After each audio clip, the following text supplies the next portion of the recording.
there are a lot of places where redistribution and supply increases go hand in hand. Another good example, I've done over the course of my career a huge amount of work on health insurance reform and universal health. Public option is so cucked, though.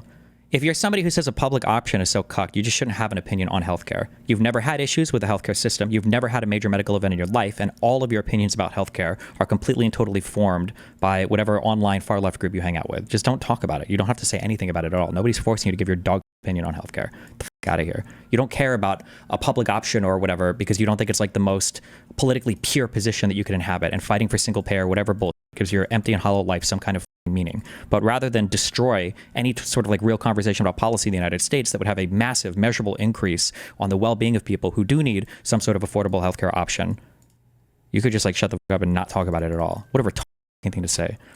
And let's say you got, Bernie Sanders had become president in 2016 and had swept in a huge Democratic majority, and they passed Bernie's single payer for all plan, which was, by the way, much more expansive than any existing single payer plan in the world, right? Oh, good job. Wow. Fuck this, guys. I know you're watching, Ezra, and I know you steal my talking points, and I hate you for it. Covered much more than Canada's or the UK's or anybody else. If you had done that, what you would have needed immediately was a huge supply increase in healthcare, because you would have had a huge demand increase. What happens if you make healthcare free? People are going to use more of it. If you make insurance much more widespread, people are going to go to the doctor more often. Well, if you don't have enough doctors, you don't have enough nurses, you don't have enough surgeons, you need more. We constrict the supply of all those things using residency rules, using nursing rules, immigration rules, who can practice as a nurse practitioner, what can a nurse practitioner actually do. You have to be attentive to the supply side, even if what you're doing is aggressive redistribution. Now, there are places where these things don't conflict. Like, I'd like to see a much expanded child tax credit, and I don't think that has a big supply side implication one way or the other. But on a lot of the things we're talking about, even if what you want to do, and it is often what we want to do more redistribution, if you're redistributing some kind of thing that gives you access to a good or a service, you need to expand the good or the service. We do rental vouchers. Giving people rental vouchers in the San Francisco housing market, unless you build more housing, just creates something that our friends at the Niskanen Center call cost disease socialism, where you are increasing demand for good at which you've constricted supply. If you do that, you're just going to drive the price up. To some degree, that's at least part of the story of higher education. We give people Pell Grants, we give people all kinds of subsidies for higher ed, but we have not done nearly enough to increase supply or regulate the way in which colleges just pocket part of that money. And so they're building these fancy gyms and they're competing with each other, but they're not actually increasing the supply of slots. It's certainly not the level we want them to. So there's a lot here where I think it scrambles traditional categories. You cannot do effective redistribution in ways that we would like to see them done, and many people on the left would like to see them done, if you're not taking supply of the thing that you're subsidizing seriously. If you think about it from a first principle standpoint. Okay. Wait, do they talk more? I don't even think Ezra's statement here wasn't even that Medicare for all wasn't politically practical. I think the statement was that it wasn't physically practical, which is, to some extent, that's correct. We wouldn't be able to just immediately boost the supply of healthcare available in the United States, especially if it was paired with a huge consumption increase because of some subsidy provided to people for it, unless he says something in the next 5 minutes about it. What if what you wanted to do was to bring American poverty as close to 0.0% as you possibly could? You got a bunch of smart people into a room. You said, what can we possibly do? In my opinion, the answer would include a lot of what are sometimes called demand-side policies, a lot of redistribution of income. The child tax credit, I think, would be essential. Expanding the earned income tax credit would be essential. Expanding cash welfare might be essential. Certainly redistributing income from the rich to the poor would be essential. These are demand-side policies. They're tax and spending policies. But if you only approach this subject through the demand side, you will utterly and categorically fail. Because like we said, housing is the biggest part of a typical family's budget.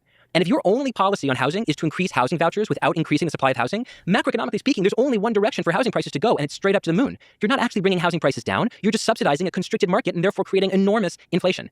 You have to solve some of these problems on the supply side. And one of the conceptual scoops that Ezra and I are trying to work out for the left, for liberals in America, is to get people to ask the question, how do we solve this problem with supply? Housing is a crisis. How do we solve it with supply? Energy is a crisis. How do we solve it with supply? Medical innovation, scientific discovery is a massively interesting phenomenon. We don't even understand how it exists, really. Like, how do great discoveries actually happen? Is there a supply side policy for that as well? That's the question we're asking over and over in the book. So at the end of the day, demand side progressivism and what Ezra calls supply side progressivism really are peanut butter and chocolate. They are two flavors that go beautifully well together. But here's the problem that I think your question was putting your finger on.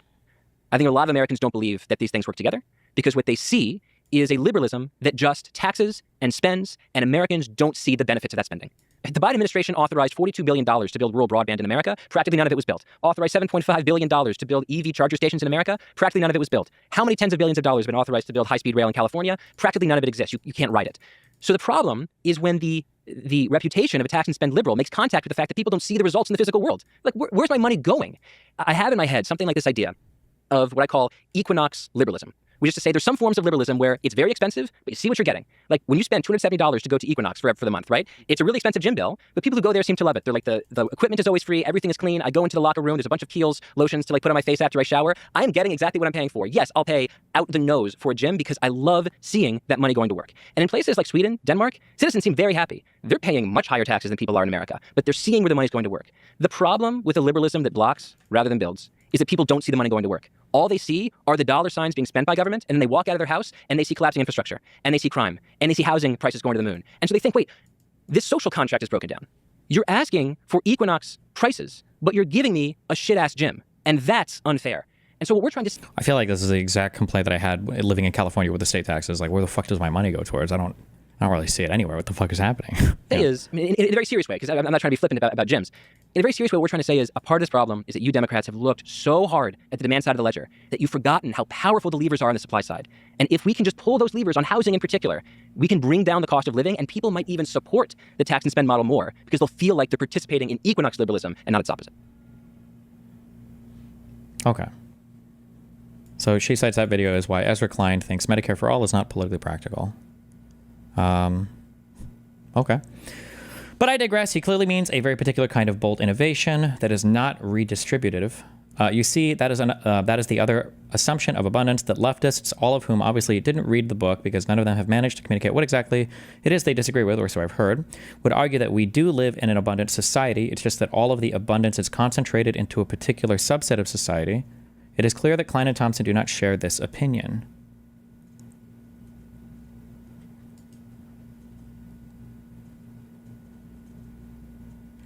Well,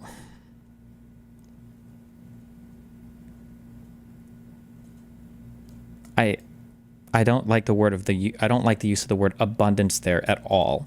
Because if we're talking about abundance in terms of like supply side stimulus, if you give, let's say that you concentrate wealth in one part of society, that person is not going to be consuming the same as if that wealth was distributed. So you have like a problem. Does that make sense what I just said? Let's say that I give a really wealthy person $1 trillion, and that one person uses the best hospital services in the world. Let's say that I take that one person with $1 trillion and give like a billion people $1,000.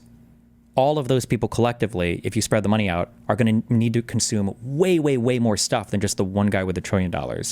Like that. So saying that we have an abundance, it's just concentrated in one part of society doesn't make any sense. You don't concentrate all of the supplying to one side. It doesn't make sense. People don't consume like that.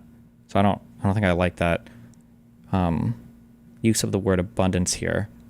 Wealth is concentrated for sure, but you don't consume linearly as you go up in wealth. This is why consumption taxes are regressive.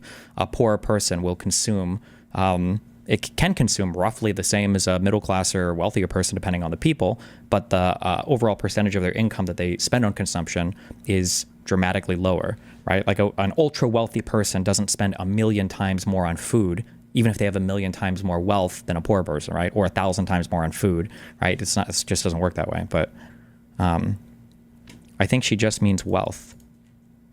Why do you,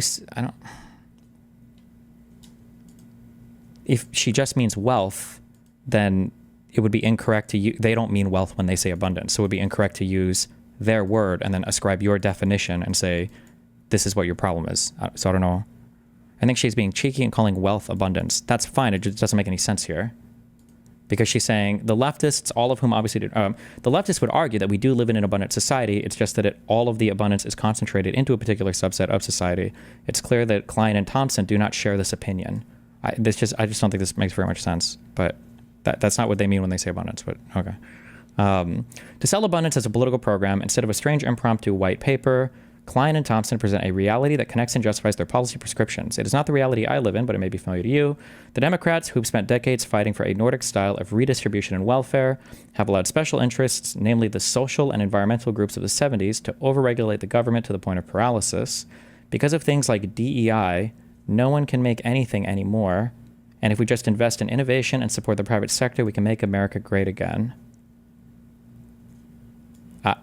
I don't like to say anything because I haven't read the book, but I would be shocked if this was the message from Abundance, because this flies in the face of almost every interview I've seen either Ezra or Derek give about this book. This seems like a super, super narrow, bad reading of what they're saying, but I haven't read the book, so I don't know if I've ever heard Ezra or Derek even bring up DEI, but maybe they have.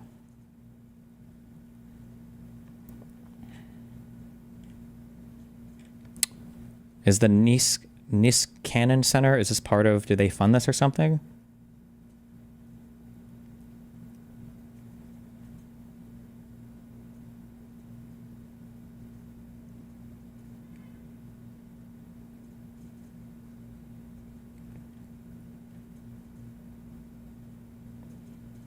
They're a neolib think tank.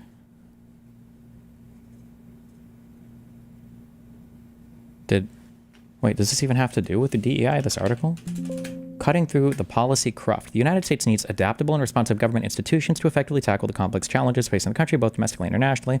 One major obstacle to efficient and agile policy implementations is the accumulation of policy cruft, outdated, redundant, overly complicated, or conflicting elements within our laws and regulations. Over time, this policy buildup has grown beyond the scope of manual review. In response, potential solutions from emerging technology tools are cropping up, chief among them being Stanford's Regulation, Evaluation, and Governance Lab, RegLab. Each year, governing bodies at the federal, state, and local levels approve new laws and regulations to fulfill their many responsibilities and service to the public. However, without consistent efforts to revise or eliminate outdated language, policies accumulate over decades, leading to vast and cumbersome bodies of law. At the federal level, the U.S. Code spans nearly 53,000 pages. This cascades down into tens of thousands of additional pages. The White House, federal agencies. Does this have to do with DEI? Okay, and then what?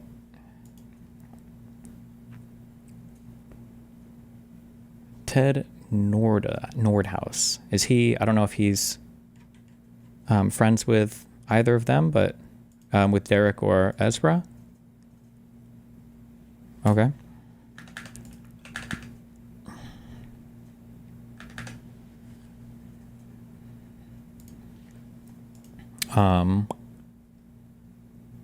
Ezra, they said they are friends with this guy? Okay. While I'm happy to agree that Klein and Thompson, that there may be some issues on the supply side of the equation, I have a very different view about how America got to this point. By my assessment, the rise of neoliberalism, see above, under the Reagan administration led to decreased unionization, increased privatization, deregulation, the formation of monopolies, and the financialization of industry, leading to more managerial capitalism.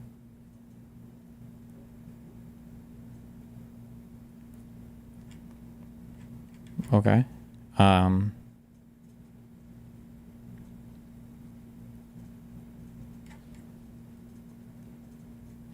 The historical difference is important because it changes how we approach the supply problem. If you see an overregulated and protectionist government, then yes, deregulation makes sense. If you see the problem as one of market consolidation and rampant neoliberalism, the answer will focus more on industrial policy and antitrust action. This division is not new. It's Clinton versus FDR. We both want a government more responsive to political needs, but Klein and Thompson propose we throw out the already inadequate levers for accountability in political decision-making.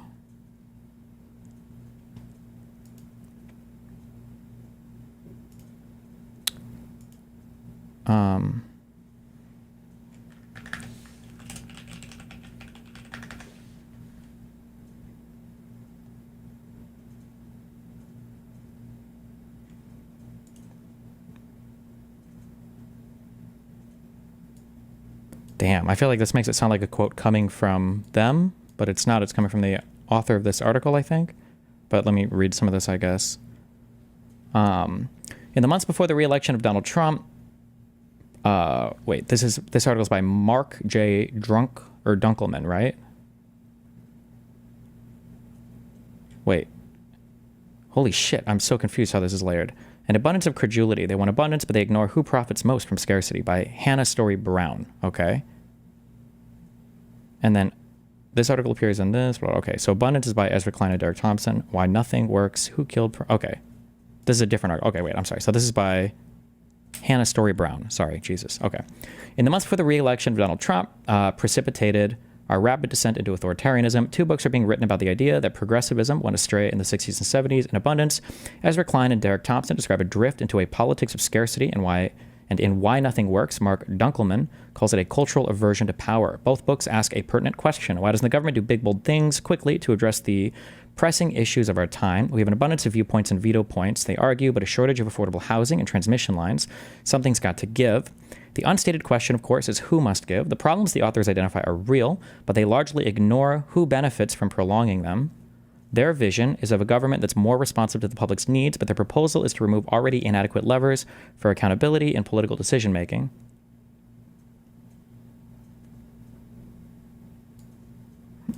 Okay. I'm sorry. I don't like the way that this quote is done here because it makes it sound like they've said this.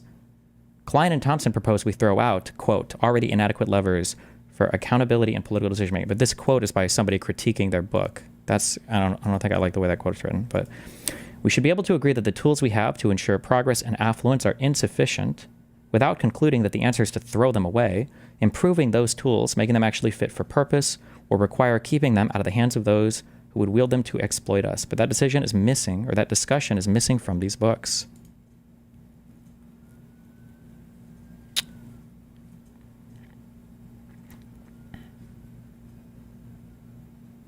Okay.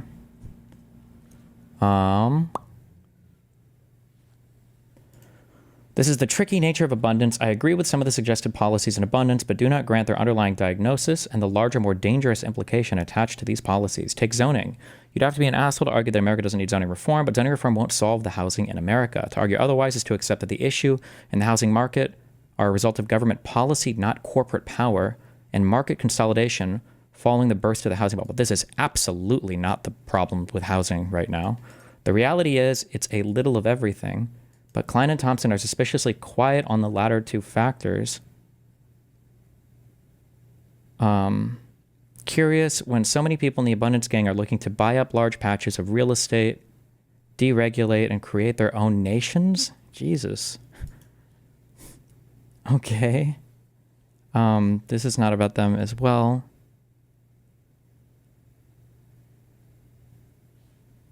We live in interesting times right now. It's very hip to hate the government, not Trump, but the actual institution of the government. That's not what Ezra and Derek are doing at all. But there are constant remarks about government inefficiency and how broken the system is. Loss of faith in government is being used to justify an oligarchy, installing itself in the halls of government and awarding itself massive contracts. It is entirely justified for people to turn their noses up at a third way, which promotes deregulation and corporate investment as the future of the Democratic Party. A negative reaction to abundance given the current climate isn't just the crazy fringe SJWs dismissing progress yet again. So a declinist history, America used to be great and we can get there again, is paired with an unrealistic utopian promise of a future, carbon capture, vertical farm, and green fuel, and used to support a policy prescription, productivity over redistribution. No, that is a questionable ideological underpinning, tech optimism. Okay. Oh, okay. Find me something else. All right. We're good. I feel like the Ezra mentioned in one of his interviews, I think we watched him say this, and I definitely get the vibe. But you have to be careful of like what class of like political person you're talking to versus like, are you like an actual socialist communist? Are you just like a sucked in progressive? Are you a conservative or whatever? The problem is that as soon as you mention anything about changing up how government works, you can never use the word deregulate. You can't, because that just like saying deregulate to some people is like the equivalent of saying like woke or toxic masculinity or feminism or something to somebody on the right. Like it's just like the brain shuts off and it's like completely over. But it's also possible, I would say maybe in the book, maybe they say something really bad that is just missing from all of their interviews that I just haven't read, but I find that highly unlikely, but I don't know. I also don't think I've ever heard Ezra and Derek give that retarded tech optimism shit where AI will magically solve everything. That I've heard like some tech bros say, but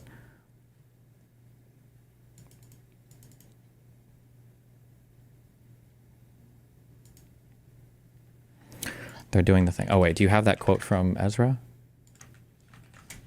People. One danger that I see Democrats falling into is that as conspiracy theorists and cranks and anti-institutional crazies migrate toward the right, they leave the Democratic Party as the party of institutionalists and establishmentarians and folks who are just like, well, if you attack the NIH, all I will do is defend the NIH, which now actually is a fairly reasonable thing to do. If you criticize the government, I'm just going to defend it. If you say we don't trust the public health system, I'm just going to defend it.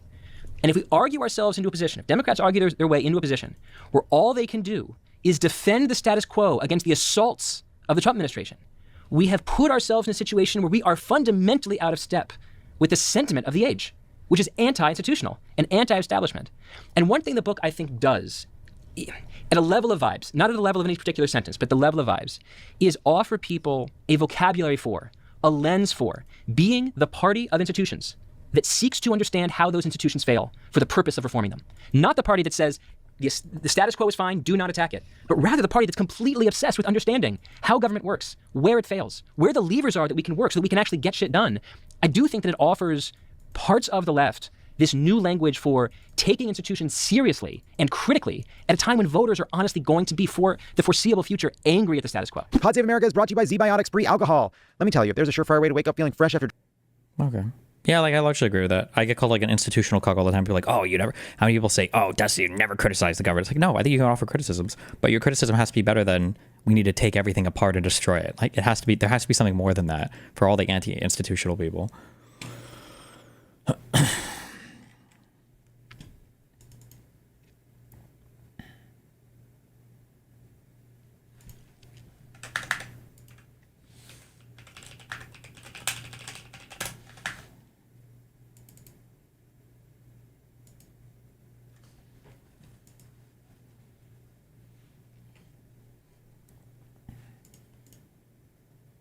I have a 100% trade deficit with a lady that irons my suits. She offers something way more efficiently and at a much better price than I could do myself. And in exchange, I spend the time I would otherwise be wasting on pressing my suits, offering financial services at 1,000 times the hourly GDP rate as I paid her to afford me this time. Am I getting ripped off by her? Should I start steaming my own suits instead of offering financial services? I think I made a tweet that kind of gets this point across a bit more succinctly. Where is it? The subsistence farming thing. If you want to be like totally, like an individual family can be totally self-sufficient if you want. Just to be clear, individual families can literally be self-sufficient. We just generally prefer today's standards of living instead of all being subsistence farmers. You can make everything you want on your own and do everything on your own. It would just be fucking retarded. Like, why don't do it? Ray's ATX, thanks for the 5 gifted subs, buddy. Are you claiming that the housing crisis in the US, Canada, and the UK is primarily due to regulation and red tape? Yes, but not like because regulation is bad. I mean, definitionally, how much housing you can build, it has to be a regulated thing. Like, it should be regulated, obviously, but we need to find ways to make it so we can build more.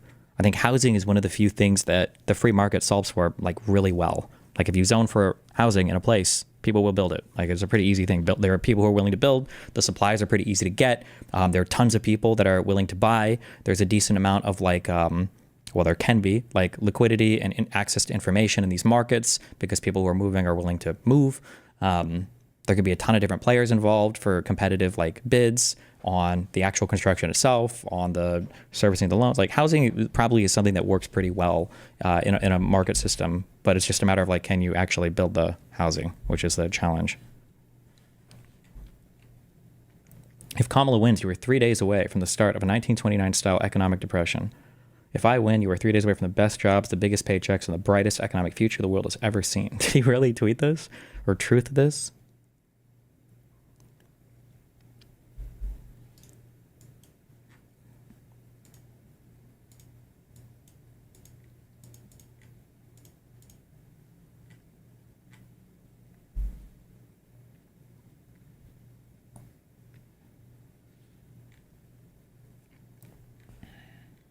Russell Brand charged with rape. Oh no. No Jumper allegedly bankrupt. Where? Wait, link.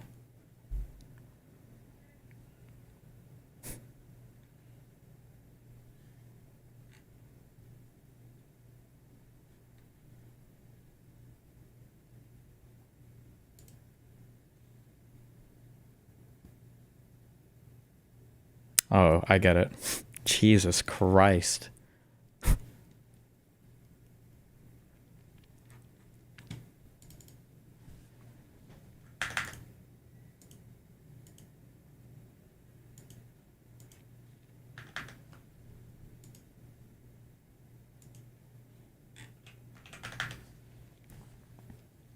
Do you think that a free market promotes housing shortages? This leads to the maximization of profit for house builders by the natural constraint of supply. No? What do you mean? No? The only way there can be a shortage is if somebody is artificially kept out of the market, right? Otherwise, other people would come in and do stuff.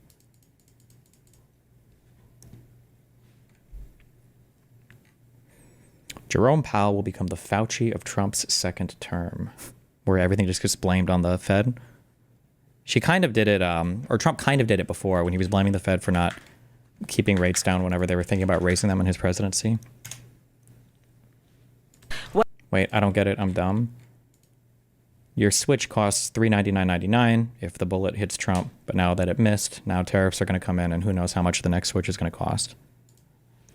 That's the joke. What Goldman Sachs has said is that Donald Trump's plan would make the economy worse. Mine would strengthen the economy. What the Wharton School has said is Donald Trump's plan would actually explode the deficit. 16 Nobel laureates have described his economic plan as something that would increase inflation and by the middle of next year would invite a recession. You just have to look at where we are and where we stand on the issues. And I'd invite you to know that Donald Trump actually has no plan for you because he is more interested in defending himself than he is in looking out for you. What Goldman Sachs...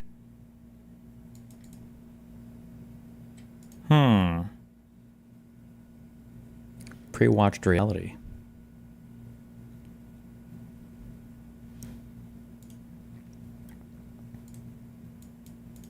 He's delivering.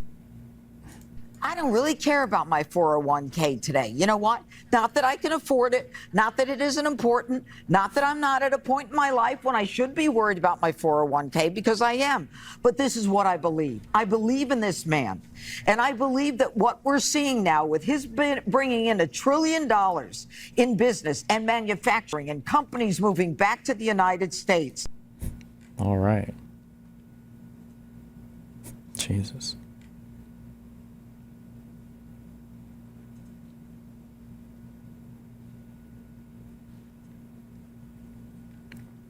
We watched this guy. Unreal.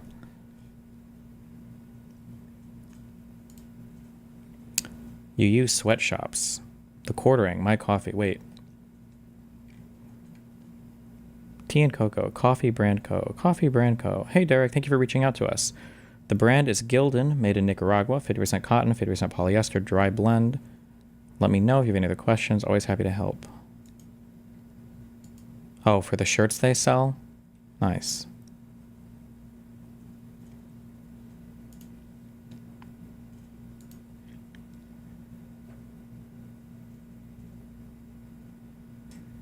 Destiny, I mean that in terms of supply and demand, that balance it leads to, which stabilizes prices, leads to a perpetual modest shortage in housing.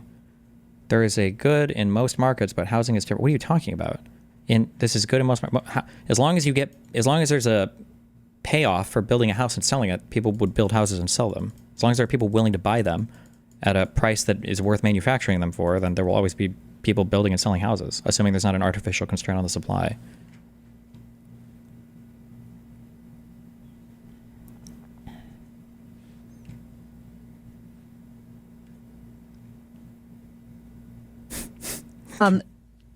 Ben, you're a free trade guy. Trump has said that the most beautiful word in the English language is the T word, which is tariff. He's proposing a 20% tariff on all goods from other countries. Defend that. How can you possibly defend that? Okay, so defend again, that. I'm going to chalk this one up to bullshitting, specifically because I think he chalks it up to bullshitting. Yesterday, President Trump declared that it was, in fact, Liberation Day, his giant tariff policy that he just dropped on the market unilaterally probably unconstitutionally. Trump's reciprocal tariffs impose hundreds of billions of dollars in new taxes on Americans, be the largest tax increase since the Revenue Act of 1968. One of the biggest tax increases on American consumers in the history of America. And it's going to cost American consumers. It will cost American producers who use inputs from other countries. The Dow Jones Industrial Average plummeted immediately more than 1,000 points. The S&P 500 plummeted more than 3%. The NASDAQ plummeted almost 4.5%.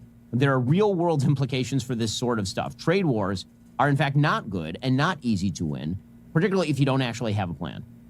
It is predicated on a bad idea of how international trade works. A fundamental misunderstanding of trade deficits. Trade deficits they're an accounting procedure. Trade deficits have pretty much nothing to do with the health of an economy. I can name you a period in American history where there was a fairly large surplus in America's balance of trade. The entire Great Depression. Jeez.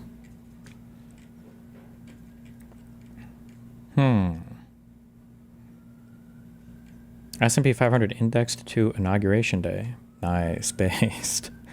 It's coming back. Oof, and this was made yesterday. Would it be another 10 points down, kind of, or 5 points down for if you index it to Inauguration Day? Kicking the can down the road versus dealing with it now. I voted for this. Good one.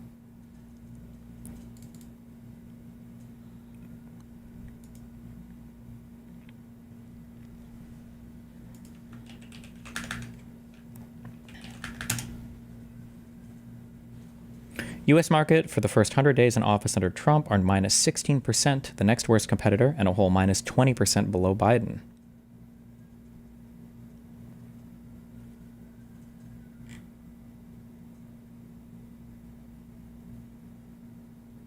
Oh.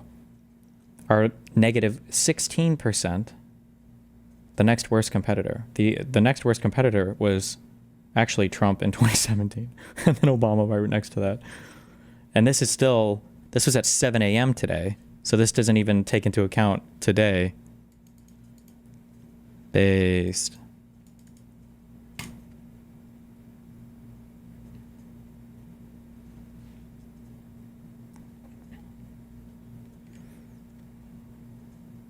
Steve Bonnell. I'm Steven. Don't ever write my name without the end, okay?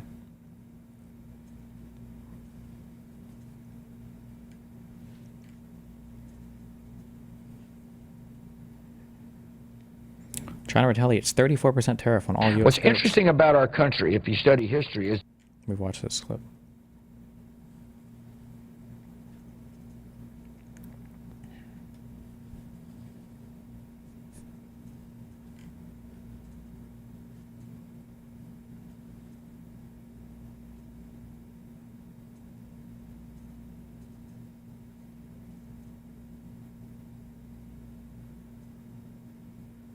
What? Okay.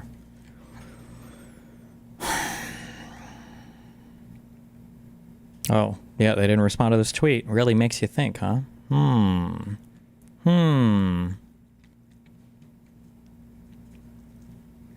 love that Trump is begging for the fucking Fed to save him from his dog shit fucking policy. The Fed is not supposed to be a policy-making tool that that DC accounts for in their economic policy. It's actually fucking dog shit that he would even try to do this. But I mean, it's fucking Trump, so.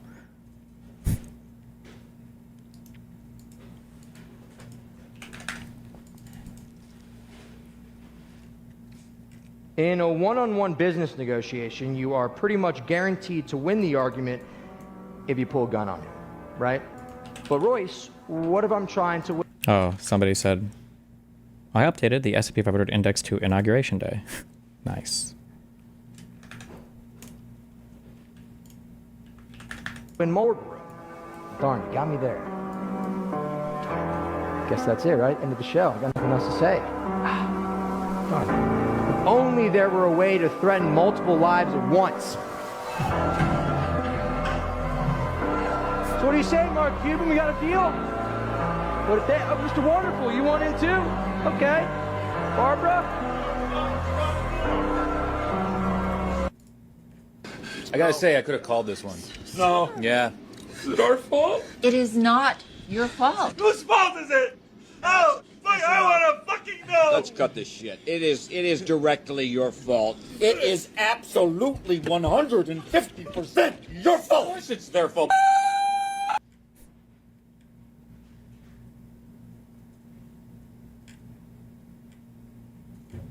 I almost tweeted out, Dave, how much you down? Donald Trump has. We're saying people stay quiet. Seeing organizations stay quiet. We are seeing those who are capitulating to clearly unconstitutional threats. And these are the things that we are witnessing each day in these last few months in our country. And it understandably creates a great sense of fear. Because, you know, there were many things that we knew would happen. Many things. I'm not here, so I told you so.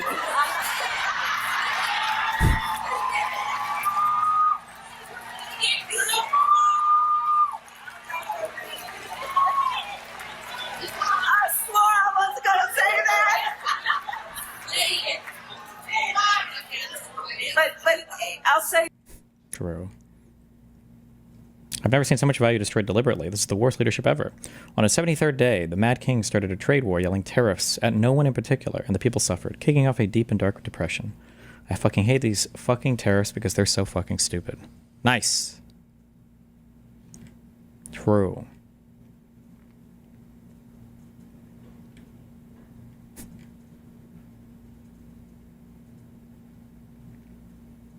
Trump's tariffs that he announced.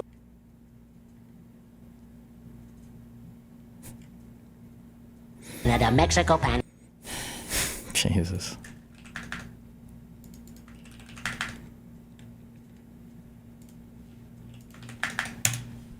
So there's something that I've been hiding from you guys. Uh-oh. No Jumper is going broke. I know that might sound crazy. Between both of our YouTube channels last month, we got over 25 million views. We're doing well on Facebook and Snapchat. We employ quite a few of the hottest content creators on the West Coast, and we pump out an insane amount of content on a weekly basis. How could we be going broke? Well, let's start here. We expanded too much during COVID at just about the exact moment that our revenue streams all took a hit. We hired a whole bunch of editors and other employees, and we bought a huge office building that cost us almost $4 million, thinking that the growth that we were experiencing during the pandemic was going to... Damn, they bought this place? They're not like renting it or anything or leasing it? Continue. And unfortunately, that did not happen. Our YouTube numbers, which had doubled or even tripled, gradually returned to normal. Our Snapchat and Facebook numbers, which had exploded during COVID, sometimes even hitting 6 figures a month, shrank by about 80% or more. Our Patreon, which was absolutely killing it for a year or two when we were doing uncensored, aka nude interviews with up-and-coming superstars like Kazumi and Sky Bree, fell off quite a bit with the launch of Plug Talk and a decreased interest in seeing us interview stars. In addition to that, you might recall that the channel took quite a hit when approximately 8 of our hosts left the platform in March of 2023. Although we've definitely largely recovered and managed to build up a very healthy roster of talent since then, that certainly took a toll on our business for a while as well. All that stuff hurt the business, but we were still solidly profitable. That is, until the last few months where we experienced 2 major L's that we never could have seen coming. First, we lost the No Jumper Instagram. After almost 10 years of building it up and essentially no strikes on our account, we got taken down one day and we still have absolutely no idea why. We've had no luck getting it back despite being in contact with what seems like every Instagram recovery guy on the face. Jesus. To the planet. We were bringing in a very solid amount of cash monthly that was keeping us afloat via selling sponsored posts on the account, and that mostly vanished overnight. And while we've been growing the new No Jumper LA account up ever since and managing to sell sponsored collab posts using my Instagram and the No Jumper LA account, DM or email if interested, we aren't making anywhere near as much from Instagram now. Side note, if you're a meta rep, please DM me. I would love to speak to anyone who could help with this. And second, in addition to that, we have been hit with a bullshit lawsuit from a former employee. Now, essentially everything in this lawsuit is completely fictional, and every lawyer that I've spoken to about it has described this as basically an extortion attempt, but it still cost us a ton of money already, and it's expected to cost us many hundreds of thousands of dollars to see this through to completion. It's insane to me that a person that we did so much for can just... Damn. Also, feels bad, man.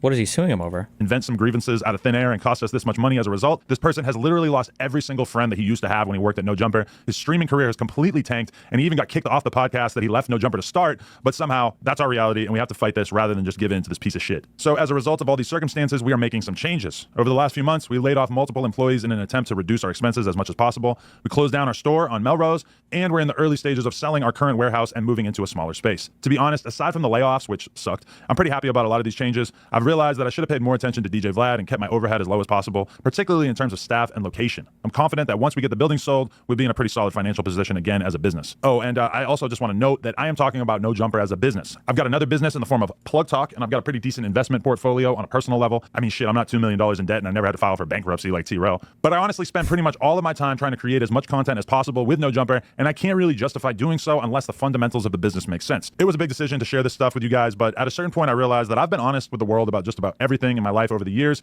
and it felt wrong to keep all this stuff that we've been dealing with in secret. So I know what you're thinking.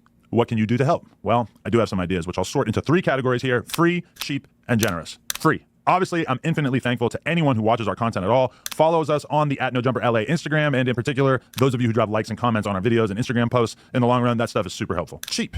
We are really trying to get serious about embracing our members here on YouTube. For $5 a month, we've got a ton of awesome benefits, including being able to watch all of our interviews free of censorship and bleeped words before they're released to the public, members-only chat for all of our live stream content, and we're just going to be prioritizing a lot of our most requested content and trying to do that live for members only. So for any of you who are down to spend $5 a month to help support the business, we're just going to try to keep adding more and more stuff to make that an easy decision for you guys who are down to support. And for those of you who have more money to spend, we're introducing a mega premium $100 tier to our memberships that will get your name added to the end of all our videos, and will also get you consistent advice and opinions on your music submissions with 1 free submission per month and discounted additional songs. Basically, we're just trying to do as much as possible for anybody who's down to join this tier. So we're going to hype you up on our live streams and try to like really give you actual professional advice about what we think that you should do with your career and everything like that. And, you know, we're going to try to add even more value for that $100 tier as time goes by. Also, if you own or work for a brand and would like to sponsor the podcast, please reach out to Josh at NoJumper.com. We're also selling collab promotional posts using the NoJumperLA and Adam22 Instagram account. So again, if you want to hit up Josh at NoJumper.com, he can give you all the information about all that.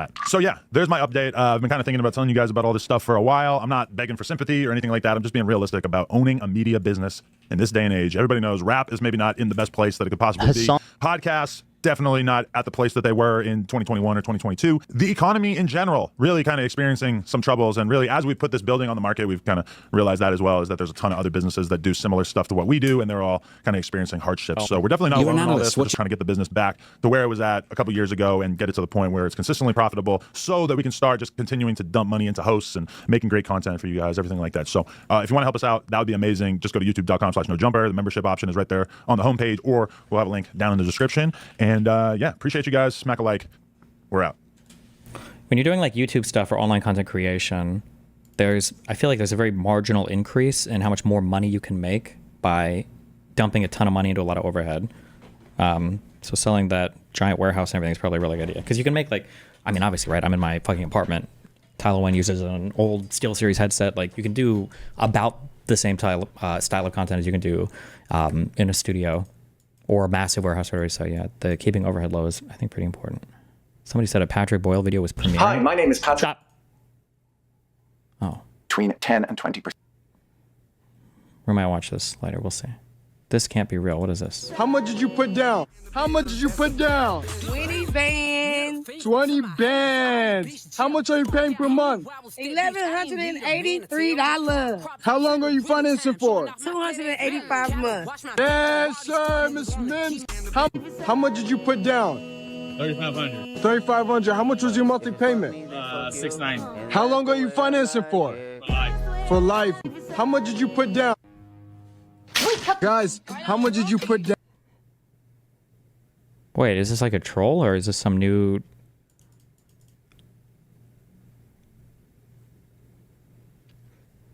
Obviously, people make capital investments for a reason, but YouTubers don't really benefit from it at all, I think. No, you can. Like, the studio downstairs is beneficial to me because I can bring people in. They probably wouldn't want to just come and sit at my computer and chat, right?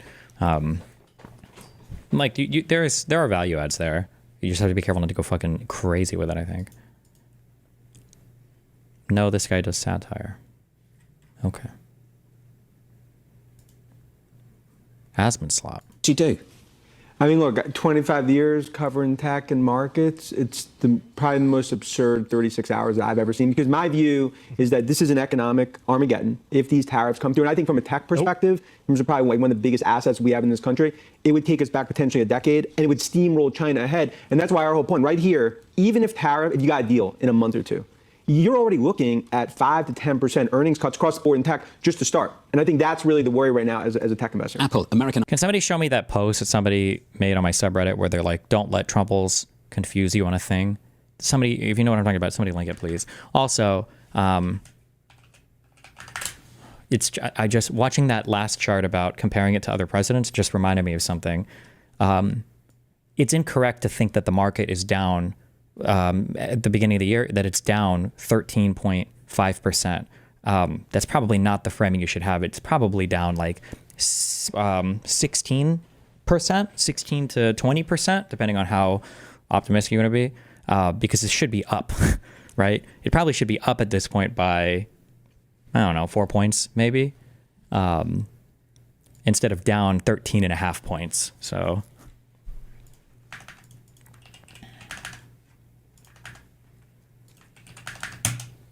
But yeah, don't let this stupid shit happen. And I feel like this stupid shit will happen. The economy without tariffs. The economy with tariffs. See, tariffs work. The Trump effect. I feel like this is going to happen. The Trump effect.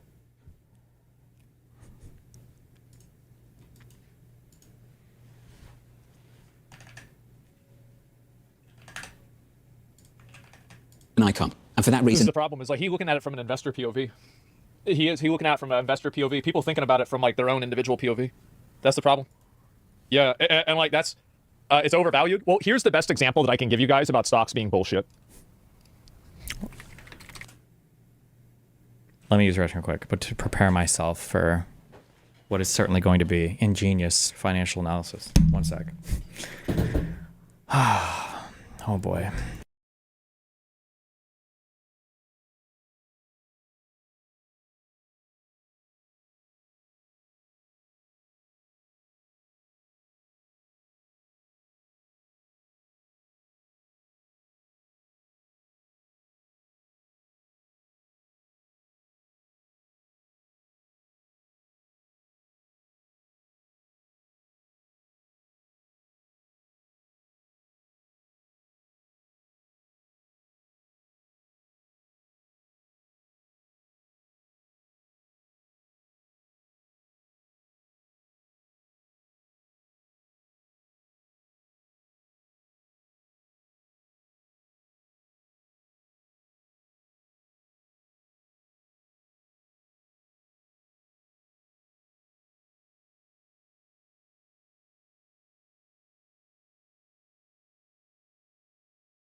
Do you really think that after the election, Tesla increased in stock by 50%?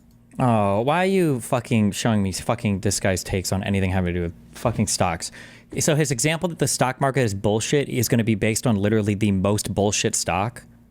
Seriously? That's what we're doing?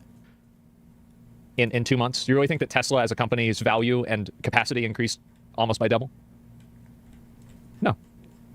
We all know that. Everybody knows that. But also, people don't just trade on the fundamental value of a stock as well. You trade on what you think other people will think that the value of it is in the future on some time horizon, but whatever. Stock went up anyway. Nobody believes this is going to happen. They're looking for exemptions. They report in a month at the very start of May. How do they offer any guidance at all? Oh, I mean, we've said we don't believe Apple, or actually basically any other tech company gives guidance, because you're essentially blindfolded playing darts, giving guidance. And it comes down to, like, if you wanted to implode Apple, and you wanted to actually try to figure out the formula to actually make this company, what I really view, it could take them back years. Are we good? It's this tariff. Because it comes down to 54% from China. It would take 3 years and $20 billion to take even 10% of the supply chain to the US. If you want $3,500 iPhones, we should build them in New Jersey. We should build them in Texas. You like $1,000 iPhones, you build them in China. And I think that fundamentally is where the issue here, in terms of the near-term pain. The thing is that, like, people can't afford the $1,000 ones either. That's the issue. And so, like, yeah, the issue here, $500 iPhones, we should build them in New Jersey. We should build them in Texas. You like $1,000 iPhones, you build them in China. And I think that fundamentally is where the issue here, in terms of the near-term pain. The thing is that, like, people can't afford the $1,000 ones either. That's the issue. And so, like, yeah, the fuck. One, does he think nobody buys the higher version iPhones? Two, you know, you like typically finance these through whoever you get your cell phone service from, right? Like, or cell phone service through. Do you think nobody ever has a new iPhone? Just nobody buys these products, or the iPhones? Yeah, and that's I think what the problem is that, like, also if they can only afford the $500 ones, those are going to be more expensive. Like, what is the argument that, okay, well, we're going to use this like really cheap labor and this is going to make everything cheaper here? I think that that's an okay idea, but the problem is that when people don't have money here and they don't have jobs, that's not going to work for them. You'll never see this on anything ever. You'll never see it. You'll never see it. You'll never see it. And it hasn't come up on a single thing ever. I don't think I've seen it caught up anywhere. Nobody brings this up. Why do people keep saying nobody's working in the United States? Our unemployment is incredibly low. It is below the ideal rate of unemployment. This idea that there are all these unemployed people in the United States looking for work is not true. It has not been true for years. This is not true. Where are these new workers going to come from when your unemployment is 4 whatever and some change? Where are you getting all these new workers from? We don't have them. Nobody's quitting their job in fucking middle management or some service job to go and work in a fucking steel smeltery. Well, like, would be 5, 7, 8. It would change Apple as a company. Which is the reason why a lot of people don't believe that this is actually going to come through. Even if there is some kind of negotiation, how much damage do you think is being done just simply through the uncertainty? You're burning the house down, but then you still have a toaster oven and the bagels ready. The point is, like, the damage that's being done here. I mean, I've talked to so many tech executives over the last 48 hours, and they don't know. And the worry is the uncertainty, the inventory. What does this mean? You know about, all the conversations we've had over the years, AI revolution, in my opinion, fourth industrial revolution, where we are in tech, overall markets. And this essentially, it's imploding it, self-inflicted. And I think that's really the befuddling thing for investors in terms of where we sit here and what the next steps are. Yesterday, the Magnificent Seven lost more than $1 trillion in market valuation. That's the first time that's ever happened in one day for these stocks, down 24% from the December peak. Do you think that there is potentially, as a perennial bull in the U.S. tech sector, do you think there's actually more downside ahead simply because this uncertainty isn't going to go away? It's going to keep getting worse. This is only the beginning. Look, this uncertainty in itself, it's already taken numbers down. And then it becomes a self-fulfilling prophecy. Now, in terms of the long term, Mag 7, our view of tech, of course, that continues to be very bullish over the long term. But right now, I mean, we are sitting on the precipice of an economic Armageddon. It doesn't matter what you say in the Beltway, in front of microphones, sit, and the reality is talk to executives, see what's actually happening. And I think that right now is what tech stocks are reflecting. Investors, they're not Republican or Democrat. They're speaking in terms of what stocks are telling you. And this is, They're also not American either. That's the problem. Is that a lot of these investors and these executives are the exact people that got us into problems in the past. And these are the people that, like, they're the ones that have all of this money. They're the ones that have the disproportionate amount of wealth. So, yeah, I bet investors don't like this because it's not the most beneficial thing for them. But an investor doesn't have an obligation to any culture or to any, any country at all, whereas a president does. We don't care about executives. Yes, people don't give a shit about the executives. And also, like, I feel like that's... I think it's actually even more extreme than you might imagine. Investors keep crying for healthcare? Yeah. None of this wealth is in the U.S. physically? Yeah, exactly. And this is the problem is that, all of these gains and all of this, like, capital, like, this is like what I said before, right? I'll go back to this again. And I understand audiences of your demographic you guys as well, like being kind of sympathetic towards this take, is because a lot of you guys probably don't have any wealth, because you shouldn't. You're, if anything, most of you are probably negative net worth. You're in debt. You just started your working life right now. You have accumulated student loan debt. You don't have a house. Like, you're pretty financially fucked right now. But, well, I say financially fucked. You're just at a low wealth point. Wealth is something that scales with time. The issue isn't kids out of college who don't have any investment in the stock market whatsoever. The issue is older people, who are, especially those that are nearing retirement, whose portfolios are losing massive sums of wealth. And that is a problem. And a lot of those people are invested in the market. Anybody with a 401k or any kind of IRA or anything like that. This is from 2019 to 2021, the real average income went up by 13%. This very large growth hides substantial inequality, as bottom 99% of real incomes grew by only 4% in 3 years, while the top 1% grew. Remember, I don't know who this person is, but I just wouldn't trust anything they say about anything. 2019 to 2021? Oh, no, wait, hold on. I am so sorry. Never mind. Hold on. This paper seems like it actually is specifically about COVID wages. I'm sorry. So the author of this paper is probably fine. My bad. Asmon citing this as some big evidence of like lack of wage growth or wage stagnation is retarded. But the author is probably fine, because it's COVID 2019 to 21, record surge in top incomes fueled by capital gains. This was true. A lot of the real income gains were because of people dropping into the workforce who were working service jobs, and then work from home people boosting it or whatever. It was a weird, funky time when it came to measuring real wages. Grew by 46%. Hence, the top 1% of families captured 75% of total real income growth per family in 2019 to 2021. Nobody gives a fuck about the top 1%. Like this, by the way. Like that, why would you cite, like... This is pulling a Luigi in a way that works. This is way more effective than Luigi ever could have been. We're in the midst of like just a massive, what I believe is an economic Armageddon if this continues. So Dan, Apple, you've got to outperform Tesla. Because like as I said, I mean, I think everybody agreed with Luigi on pretty much everything except for killing the guy, right? That was a little bit contentious. Some people disagreed on that, sure. But I think that the problems and the things that he identified as issues, a lot of people were like, yeah. Based. Yeah, true. You've got to outperform. Microsoft, you've got to outperform. You also cover GM, you've got to outperform. When are you going to revise these calls? So look, it comes down to like, if the tariffs stick, and they continue for the weeks, months ahead, then we have to change our whole outlook. Can you help me understand that just a little bit more? Yeah. So these are the dates. So April 5th, tomorrow, baseline tariffs 10% kick in. April 9th, next week, the additional tariffs kick in. How long do you wait? So let's walk through, and this is what I've been telling investors around the globe the last 48 hours. Okay, 2Q is going to be a disaster, and it's already factored. So that's a write-off. So that's 2Q is already like blindfolded darts what it's going to be. 3Q. So you basically have to look and be like, okay, the next 3 to 6 months, I wouldn't call them a wash, but basically the street's going to look through, okay, what do numbers look like, run rate, if these tariffs get to some sort of baseline, Q4 2026. So you basically go back to the playbook that we've used in COVID in those early days, March, June, in terms of COVID playbooks, looking out, normalize, assuming that this in some way gets negotiated. But it comes down to, if these tariffs stay, all bets off, because it changes the whole paradigm. Do you expect, though, to see I don't think that they will. I think Trump will get rid of them. that kind of upside to outperformance anytime in the near future? Or are you basically saying that at this point, you're not getting that kind of capitulation? So if you have faith over the next 10 years, fabulous. I think what will happen, actually, this is not true. What will actually happen is we're going to get way better. What's going to happen is people are going to realize that if they want to stay in America's good graces, they're going to have to invest in America, and they're going to have to treat us fair again. And that Trump will get some countries to capitulate and roll back things. And that way, because we're not tariffing everybody, the negative effect on our economy will be more minimal. So it will be easier for us to tariff the remaining stragglers. If the negative effect on your economy is minimal because you've created other countries to substitute tariffed goods and services from, or goods, I don't think there are tariffs on services. I don't think it works that way. If that's the case, then the entire purpose of your tariffs have failed. Then there would be no point in doing them at all. And then maintain dominance over them. But right, loss leaders, yes, basically that's I mean, like, if I was looking at this, no way. Well, I feel like that's what I would do, right? Wouldn't that be the most effective way to do it? Okay. Well, because like because there's some countries that can't afford to get into a trade war at all. And if the countries that can't afford to get into a trade war at all, like collectively it's a lot, right? It's a lot of these countries, like we're not getting like a huge amount of our imports from them, but collectively all of them together, we do get a substantial amount. And so the more that we can narrow down being more harsh with tariffing to get more more of an advantageous deal in whatever way you want, the easier it is to do it because you're not doing it to that many people. So the more people that we're doing it to, the harder it is to do it. So the best thing to do is to come out as hard as possible. That way you terrify the people that are in a position where they can't really negotiate against you. Get it. And that way it gives you more negotiating power later on for the people that can negotiate against you. True. It's an intimidation strategy. Yeah, it is. Baby. Yeah. Do you see, like, and I think strong arming them? Yeah. Yeah, true. I think he's baiting them to draw up new individual deals. Yeah, exactly. What a bait. I think 10% tariff countries will negotiate no tariffs mutually. For sure. And I think also, like, basically with some of the countries, I think that, yeah, definitely, you know, like if the U.S. stops trading with them, we can probably destroy that country's entire economy. Or at least damage it in a way that's hard for them to recover in 5 or 10 years. And so they have to come to the table.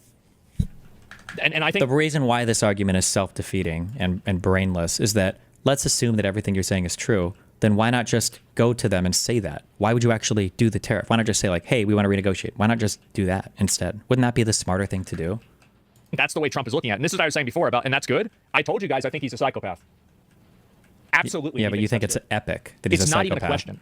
That he's Ask yourself, would he do that if it was in his benefit? Absolutely he would.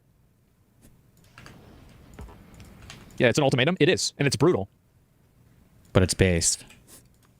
You might get a good entry point, but otherwise, not really worth getting in. Look, in the near term... What do you think about that personally? What's my personal viewpoint on it? I think that there's a lot of risk with doing that because it creates a lot of like long-term resentment. But it's based. And so you have to do it in a very measured way. Oh, yeah. And also, I think it's a short-term solution no matter what, because the real solution, I think, is that like negotiate as fair of a deal as possible. And then in the process of doing that, shift manufacturing away from those people regardless. Because I would expect that you should always expect people to act in their own best interest. So even if you can reach a deal that's mutually beneficial, there's not a guarantee that that will always be mutually beneficial for the other party. So you should still be shifting towards making... What does mutually beneficial mean? Making things better for yourself. Okay. We don't have the manufacturing yet? Yeah, and I think that we need that. And I think that we need that not now, but we need it in 20 years when things are automated. And so like now, like basically pressuring companies now and scaring them now into building manufacturing will set us up to have a degree of, you know, like economic control and dominance when automation takes over.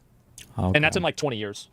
But this is like... He is right that we do have to get ready for that. Like nobody in any U.S. manufacturing is like doing anything with automation right now. Like I'm pretty sure almost everything in the United States is still basically pieced together by hand. You've got a lot of people who just like they called it like the Giga Factory because they found like the most Giga Chad people in the world to put those cars together by hand. And it was just like a huge investment in protein, in creatine, in TRT. And it was just like so much. Like I think step 1 and 2 of that. They won't? Well, they already have. Companies have already announced over $6 trillion of investments into the American economy. And it's been 2 months. A lot of it, unfortunately, it's based on what we see with negotiations. If they happen, what happens with China? TikTok, is that one of the first chips on the table? And they will. They will have to because they'll be pressured to do it by their stockholders. So like you don't have to like negotiate really with them. All you have to do is hurt them and then they have to negotiate with you. Because if they don't, then they're gone. And then the person that they get replaced with will negotiate with you. So it's not about empty TikTok. Yeah, TikTok's a great example. So TikTok, like if Trump bans TikTok in the US, TikTok loses almost all of its value.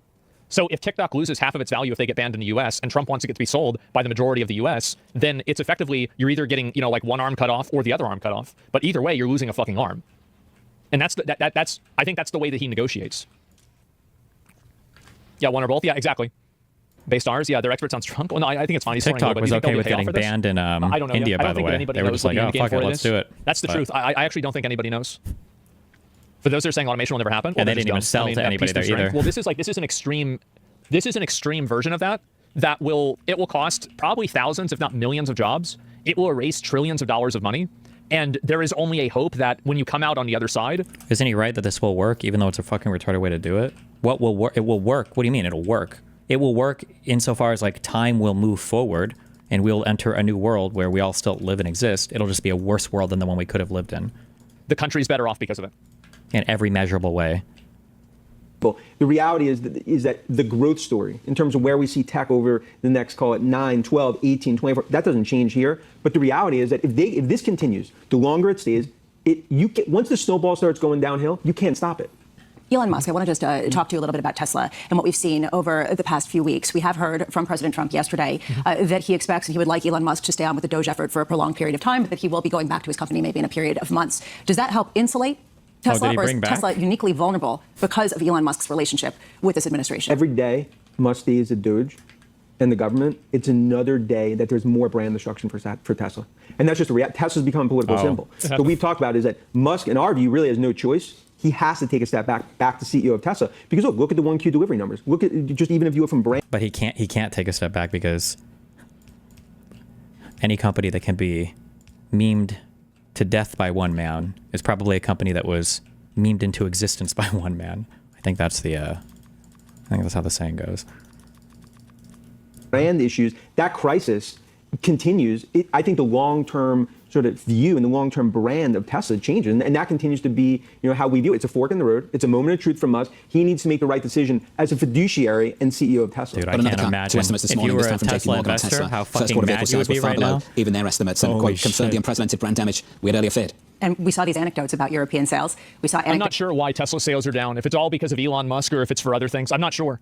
Notes about Canada. This is coming to pass at a time when he is expected to go back, but it's unclear. He's not sure. He has no idea, but he sure can tell you why Tesla's stock is an example of stock markets not being real, I guess. That can really revive a brand, especially at a time of increasing competition from China. And that, I think, is Dan Ives' other point that I think is really Dan, just before you go on China and TikTok, I saw you smiling as Lisa and I were talking about the potential deal. Who are they negotiating with? I mean, themselves. I mean, look, it just comes down to like, okay.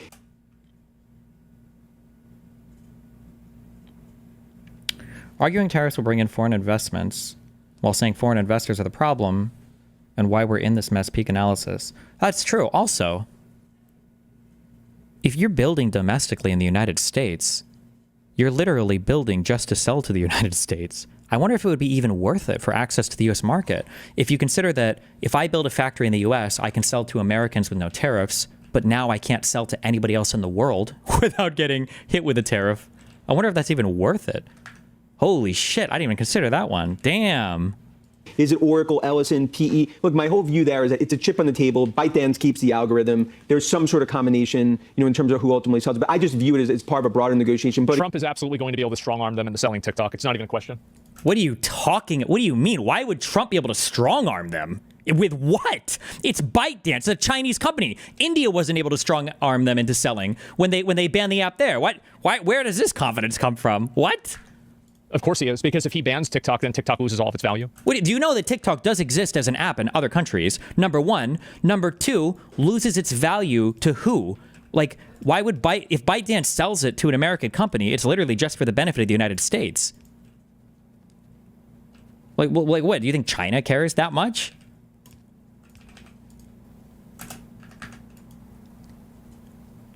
Yeah, I mean, that's just what's going to happen. Again, if I'm negotiating with myself in my room, what does that do? It comes down to what does Beijing say? Yeah. And so not at all? Okay, well, we'll find out. Wait, what do you mean?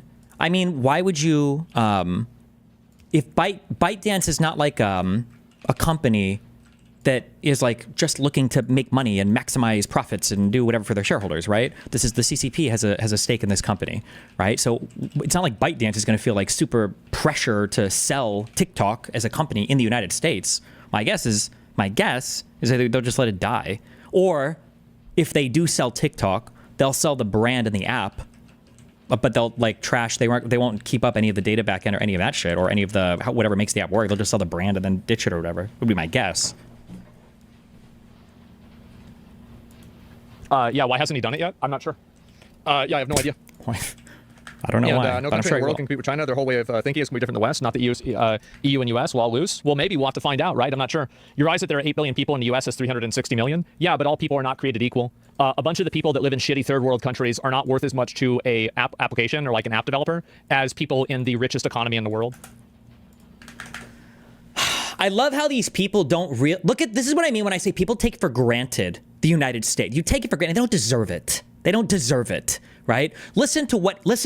Somebody asked me a few days ago, well, what has that gotten us? What's being the world hegemon gotten us? What's it gotten us to have military bases everywhere and gotten us to be in all these trade deals? What he just said, there's an element of truth to that. The US market is one of the most valuable markets in the world. Why? Because of free trade, because of the amount of money that we make, because of the amount of external capital flows here, all of the FDI, all of the massive trade deficits that even enable that to happen. Like there are reasons why access to this market is so important. All of those reasons are being thrown away. All of those reasons are being trashed.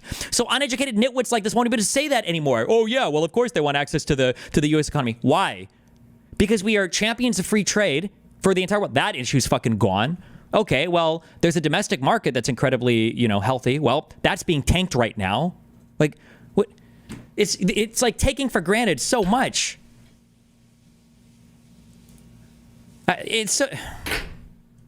So that's the reason why having an American audience has such a high value.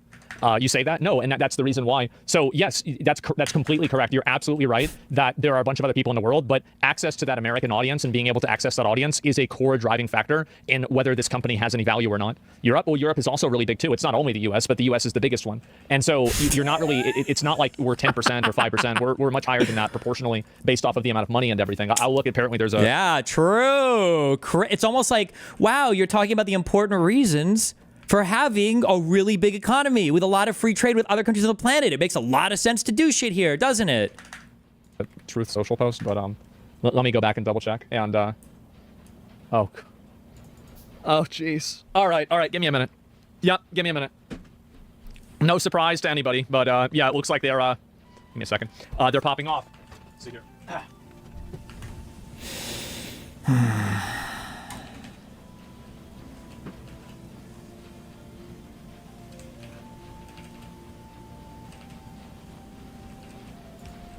Simply epic. Some things in life are simply too epic to exist.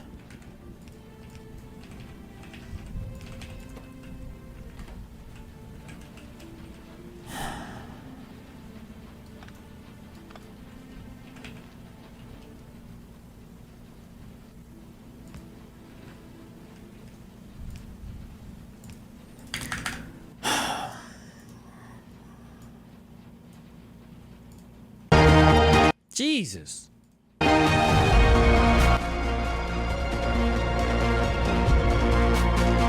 And 20 direction in recent years, and Trump's moves with even more aggressive actions, saying that he has card the stock market day this Wednesday. What happened to his mic? Did it get tariffed? Why is his mic worse than it usually is?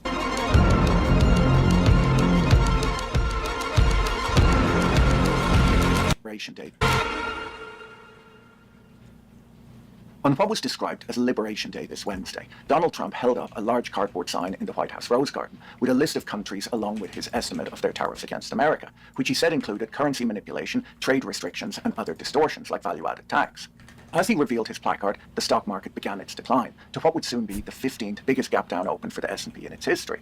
Joe Weisenthal at Bloomberg described watching the speech as one of the most surreal events in his life, saying that he has seen speeches and press conferences that the market hated before like this, but they had all been given in the middle of a market crisis, and the market plunged because the speaker was seen to not be doing enough. He says that this was the first self-manufactured event like this that he had seen. Self-manufactured. And what made it worse, he said, was that the administration knew how much damage they would do, but went ahead with even more aggressive actions than anyone had expected. To be clear from the start, this is not a political video. I've no interest in covering political topics, but this is likely to be the biggest market event of the year. My goal is just to discuss the ideas behind these tariffs and their economic impact. Both sides of the political aisle in the United States had been moving in a protectionist direction in recent years, and Trump's moves are just more extreme than Biden's were, but neither were taking a free markets approach. During the Liberation Day event, Trump announced new reciprocal tariffs on almost all of America's trading partners. He announced that there would be additional tariffs of 34% on China, 27% on India, 24% on Japan, and 20% on the EU. All other countries face a tariff of 10%, and these tariffs are on top of other tariffs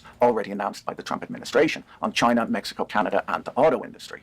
The total tariff rate on China will now be 65%. If the US applies the 25% Venezuelan oil buyers tariff to China, it goes even higher. If there was one bright spot, Canada and Mexico were spared additional tariffs, and the new ones won't be added to industry-specific tariffs like the 25% tariff on cars or the promised tariff on semiconductors. America's overall tariff rate will now soar far above its Depression-era level, to the highest rate seen in over 100 years. Tariffs are, quite simply, taxes on goods imported from other countries, which are charged at the port of entry. Despite what some people are saying, foreign countries do not pay these taxes. The companies or individuals bringing the goods into the country pay the tax to the US government. Tariffs have often been used to push a country's citizens to buy domestically manufactured goods rather than imported goods. They're sometimes used in developing nations to protect fledgling industries until they grow and can compete with more advanced competitors from more advanced nations. During the event, Trump confirmed his previously announced tariffs on specific goods, including 25% on steel, aluminium, and foreign-made cars. The Wall Street consensus in the lead-up to the event had been that the average tariff rate would rise to between 10 and 20%, with most analysts in the bottom half of that range. The effective rate announced is somewhere between 25% and 30%, so much higher than was expected, and up from an average of around 2% before Trump took office. The US is now one of the highest tariff nations in the world, or at least in the developed world. It's still not clear if Trump plans on maintaining these tariffs or if they're a bargaining tool. If the US stuck with these rates, it would do immense damage to the economy. On Thursday, the S&P 500 fell by almost 5%, with the tech-heavy Nasdaq down 6%. Dell fell 19%, Apple fell 9%. Retail stocks were down 11% or more. Apparel makers like Ralph Lauren, Nike, and Lululemon were down between 10 and 16%. The banks were down around 10% too. Lululemon. It wasn't just stocks either. The dollar fell 2%, Treasury yields had a big drop, and oil prices fell too. I'm recording this on Friday morning, and the S&P 500 is already down more than 4%, and this is after yesterday's 5% decline. So we can possibly expect more chaos in markets today. The drop in stocks, interest rates, oil, and the dollar reflected lower growth. You could tell he didn't give a fuck either, because Trump didn't even wait till like Friday evening to like do this shit. He just fucking went hard immediately. Is oil prices falling technically good? There are different levers that can be pulled to make oil prices fall. Like, I think arguably like an increase in the supply of oil, either because OPEC is kicking up supply or because the United States has unlocked new technologies or production abilities to bring different types of oil or like LNG online might be good. However, sometimes I believe the price of oil falling is bad because what it actually means is the price of oil is falling is because the demand for oil is falling, or the demand for fuel is falling, the demand for energy is falling because an economy is slowing down. In that sense, falling oil prices are scary because you're seeing a slowdown in growth or a degrowth, and that bodes poorly for economies. Growth expectations for the United States economy, not the prosperity that Trump was pitching. Let's look at how Trump's tariff formula worked, who was hit hardest by these announcements, what retaliation might look like, the economic effects, and why Trump's hero, William McKinley, who oversaw one of the biggest tariff bills in US history, eventually abandoned his own tariff strategy. Before we dig into that, let me tell you about today's video sponsor, Surfshark. Surfshark's been my VPN of choice for quite some time now. It's an easy-to-use and affordable VPN app for Windows, Mac, Android, iOS, and more. VPN stands for Virtual Private Network, and when you use it, all of your internet traffic goes through a secure tunnel and is encrypted, adding a layer of privacy protection when you use public networks, like at a coffee shop or an airport lounge. Surfshark can help improve your privacy, make it harder to be tracked online, and can bypass internet censorship. Surfshark is not just a great way to protect your data, but you'll also find that if you log into streaming services from different countries, different content is available. With Surfshark, no matter where in the world you are, you get to take the internet from home with you. Surfshark is fast, reliable, and they don't collect or track your data. Surfshark doesn't just protect you, but your whole family too, as they allow unlimited devices on the one account. Go to surfshark.com/boil and use code BOIL at checkout to get 4 extra months of Surfshark VPN. Straight after the White House presentation, the journalist James Sarowicki quickly pointed out that there was something very strange about the supposed tariff rates that foreign countries were charging the United States. The US has a trade agreement with South Korea, he pointed out. So South Korea is not charging a 50% tariff on American goods, nor is Europe charging a 39% tariff. With some quick analysis, he worked out that the administration hadn't done the calculation that they claimed to have done. Instead, for every country, they just took the US trade deficit with that country and divided it by the country's exports to the United States. When called out on this, the White House defended itself by publishing what might at first look like a complicated mathematical formula for backing out the tariff rates being charged by other countries. If you dig into the formula, which one commentator described as being woke because it included Greek symbols, you can see that they threw in 2 Greek symbols, but then selected values for them that cancel out. So Sarowicki was right. The formula so based. Here are my Greek symbols, and also I'm going to set these to equal some arbitrary shit that probably doesn't even have a good empirical basis. I think that one of the papers they linked in their justification for this, like the link is dead. It's just fucking retarded, but is simply the trade deficit for the US with a particular country divided by the total imports from that country. There were some other strange things that people quickly noticed, like an unusual list of countries. You'll note that the 4th country on Trump's list is Taiwan, which the US doesn't recognize as a country in order to keep China happy.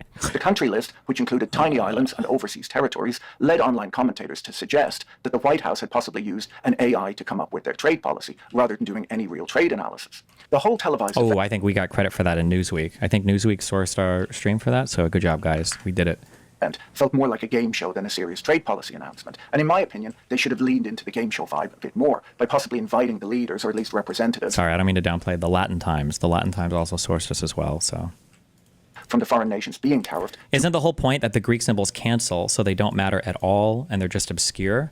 Well, I think the issue is that, listen, I'm not a mathematician, okay? But the issue is, one, the way they selected what those constants would be assumed a tariff pass-through and an elasticity in response to tariffs that probably wasn't realistic. And 2, unless there's a better econ guy that does math shit that can explain it to me, my understanding is that transformation or that function, if you assume the way that function is written and what everything in the function stands for, it basically assumes that all of a country's trade deficit can be accounted for by an adjustment in a tariff, basically, because your elasticity and your tariff pass-throughs were set as constants instead of, I don't know if ordinarily you would make each of these like variables change over time.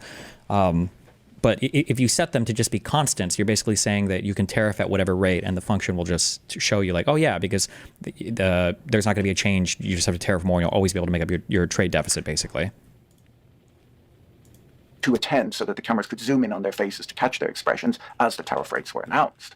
Doing this would have made better TV, but it also could have prevented the embarrassment of announcing tariffs on places like Heard Island and the McDonald Islands, which are a 2-week boat ride from Australia and are covered in glaciers and only inhabited by penguins. The penguins were hit with a 10% tariff for looting, pillaging, and plundering the United States. Raping, too. When the penguins that live on these islands turned up for the televised event, it might have given the White House a chance to take them off the list. If I was organising the event, I would have left them on anyhow, based on my long-standing belief that penguins make great TV. If this YouTube channel gets big enough, I'll eventually add a penguin as a co-host. I'm planning on buying a walk-in refrigerator to store it in when I'm not recording. I haven't really looked into it, but I presume that's how you keep penguins. The penguins got off easy, however. The FT reports that Lesotho, a tiny landlocked African kingdom with a GDP per capita of under $1,000 per year, was hit much harder. Denim manufacturing makes up more than 90% of the manufacturing jobs in Lesotho, and the country had a $235 million trade surplus with the United States. Mostly, we remember this from our map game, right? It's like a little landlocked city-state. I don't even know what you would call it. It's like a little itty-bitty blip inside South Africa. Selling cloth to American brands like Levi's and Wrangler. They were hit with a 50% tariff. The Falkland Islands exported $27 million worth of goods to the United States. Their biggest export is something called the Patagonian toothfish, which is not native to the United States. The Falkland Islands, where less than 4,000 people live, only... It's not that small? Really?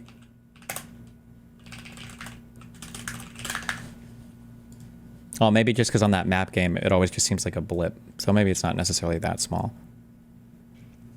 You're right. My bad. I wasn't giving them enough cred. Still pretty small, though, and probably very poor from what he described. The imported goods valued at $329,000, 1/3 of which was a single piece of broadcasting equipment. They were hit with a 41% tariff as punishment for the unrelenting economic warfare that they've been waging against the United States. Fortunately for them, they bought that piece of broadcasting equipment last year, or the tariffs would have been even higher. It won't surprise you that the Falkland Islands don't have any tariffs in place on US goods. It's a bit pointless doing that when you have a population of 3,700 people, and you probably feel lucky to be able to get any goods shipped to you to begin with. Madagascar, an even poorer nation with a GDP per capita of $506 per year, doesn't buy much from the United States either. You can only stretch those $506 so far, but they have the nerve to export vanilla beans, which only grow in tropical countries and need to be hand-pollinated and picked to the United States. They were hit with a 47% tariff, so you can expect to see a lot of growth in America's domestic vanilla growing industry and denim weaving industry, as those jobs, which pay as much as $500 per year, are brought back on shore. Jesus. The fact that the calculation used to determine the tariffs is so strange, combined with the odd list of countries where it appears they used the ISO 3166 country codes without checking if each code represented an actual country, and then stripping out Russia, Cuba, and North Korea, led online commentators to suggest that the analysis had been done using ChatGPT. Just to be sure, I asked ChatGPT how to calculate reciprocal tariffs for the US government, and it delivered a much more coherent plan than the official one that was announced. So I don't think ChatGPT can be blamed for this. Maybe they used Grok. One positive takeaway from the announcement was the relatively soft treatment of Canada and Mexico, where a lot of goods that fall under the USMCA agreement were made exempt from the tariffs. This possibly shows that the US learned one of the big lessons of Brexit, which was the importance of trade with a country's nearest neighbours. Countries typically trade most with their neighbouring countries, and when you break those supply chains, they're very difficult to replace. Exempting pharmaceuticals, lumber, copper, semiconductors, and critical minerals was wise too, but something may be coming on that front soon. Look, it's easy to make fun of tariffs on penguins. In fact, I might start an entire second channel to only do that. But we should consider the other side of the argument, which is that while the calculation might seem a bit bizarre and the analysis might look a little bit rushed, the announced trade measures do target China and its neighbouring countries, which are used as transshipping destinations to work around US tariffs on China. At the White House event before announcing his tariffs, Trump listed his grievances and said that he had believed in tariffs as a remedy for trade imbalances for decades. I covered some of this in a prior video, but while the hyperglobalization that began in the 1990s made the world better for most people, blue-collar workers in developed countries lost out when manufacturing work moved abroad to countries where labor was cheap. While global inequality fell, inequality within developed countries grew. As my friend Manoj argued in his book, there was a huge labor supply shock, and laborers in developed countries lost out. On top of all of this, free trade economies began to worry that surplus economies like China, Germany, and Japan were engaging in unfair competition by subsidizing their manufacturing sectors, often at the expense of their household sectors. The suppressed wages in these countries meant that workers produced more goods than they could afford to buy and exported the surplus. This had the effect, according to Pettis and Klein, of passing on the costs of these subsidies to deficit countries like the United States, the UK, India, and France. Western economies began to see it as a problem that China had both the highest manufacturing share of GDP and the lowest consumption share of GDP in the world. By agreeing to absorb China's excess production, deficit economies were allowing their most aggressive trade partner to set their trade policies for them. Trump is right, too, that countries can hide economic interference with non-tariff distortions, which are hard to spot. They can subsidize exporters by providing cheap energy and low interest rate loans to favored businesses from state-owned energy companies and banks. They can manipulate their currency lower, benefiting exporting businesses at the expense of importing businesses and consumers. They can overinvest in infrastructure like railways, roads, and ports, which helps the business sector at the expense of the household sector too. Repressive labor laws, restrictions on worker mobility, and low penalties for pollution additionally help the manufacturing sector at the expense of the household sector. In China, for example, industrial zoned land is an order of magnitude cheaper than residential land, and this is another transfer from the household sector to the business sector. When all of these policies are combined, there might be huge transfers from households to businesses, which act as subsidies, while also keeping consumption low so that an entire economy is geared up to export goods without importing anything from the rest of the world. In a closed economy, this would naturally rebalance as businesses would be forced to either raise wages to increase consumption or they would have to reduce production due to a lack of demand. In a globalized trading system, the surplus production can be exported. Running an economy this way isn't necessarily a winning long-term strategy. It can be used to kickstart a dead economy, but in the long run, a good economy is one that exports goods in order to get foreign exchange so that they can buy foreign goods that they either need or desire. The problem for export-driven economies like this is that they usually struggle to rebalance from being export-driven to consuming the goods that they produce. From a free market perspective, countries should be happy to import goods from countries who are subsidizing their production. Milton Friedman described export subsidies as a form of foreign philanthropy.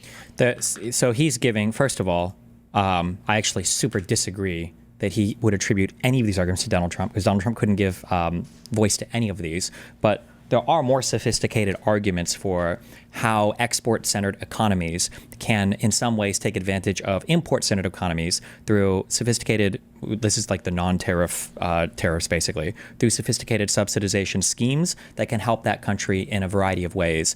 However, there are also, I won't be able to name all of, or I won't be able to flesh this out too much because I just don't have the econ background to do it.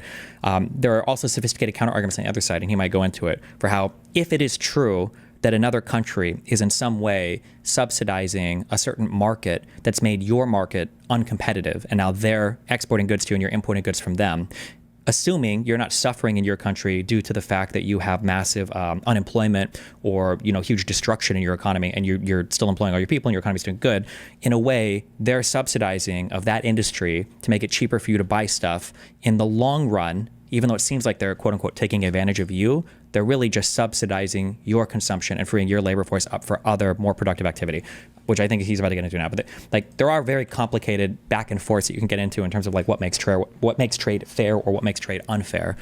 Regardless of where you fall on that, though, the tariff explosion on the entire world is the most retarded way to address that argument.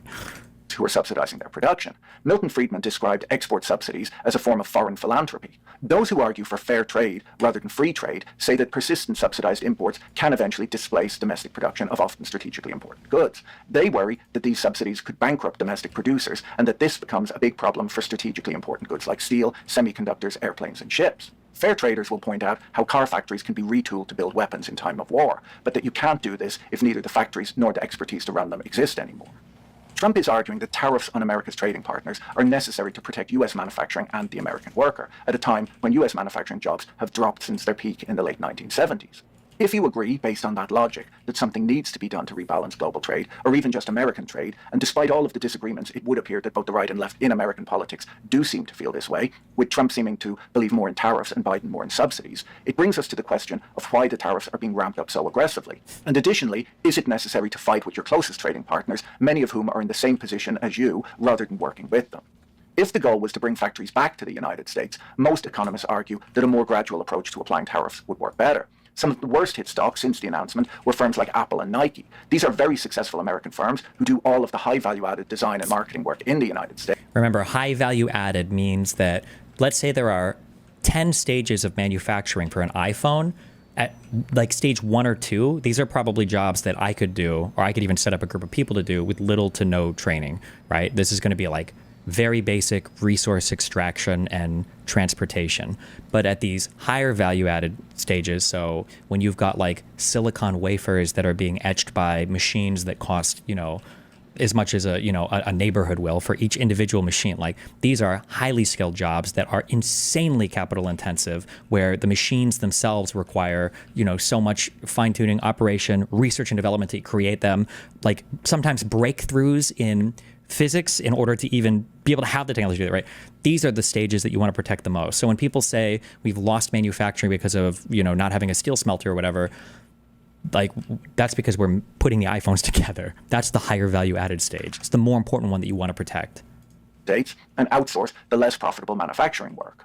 Apple has been trying to diversify their supply chains in recent years to be less reliant on China, but they can't reasonably move all of their factories back to the United States in the next few months. And so the tariffs will just push up the price of their products while giving a cost advantage to the Korean-owned Samsung, who get hit with a 25% tariff instead of the 65% or higher tariff that Apple will suffer. And that depends on if the 25% Venezuelan oil buyers tariff is also being applied. According to Morgan Stanley, Apple take the biggest hit in terms of tariffs due to their manufacturing exposure to China.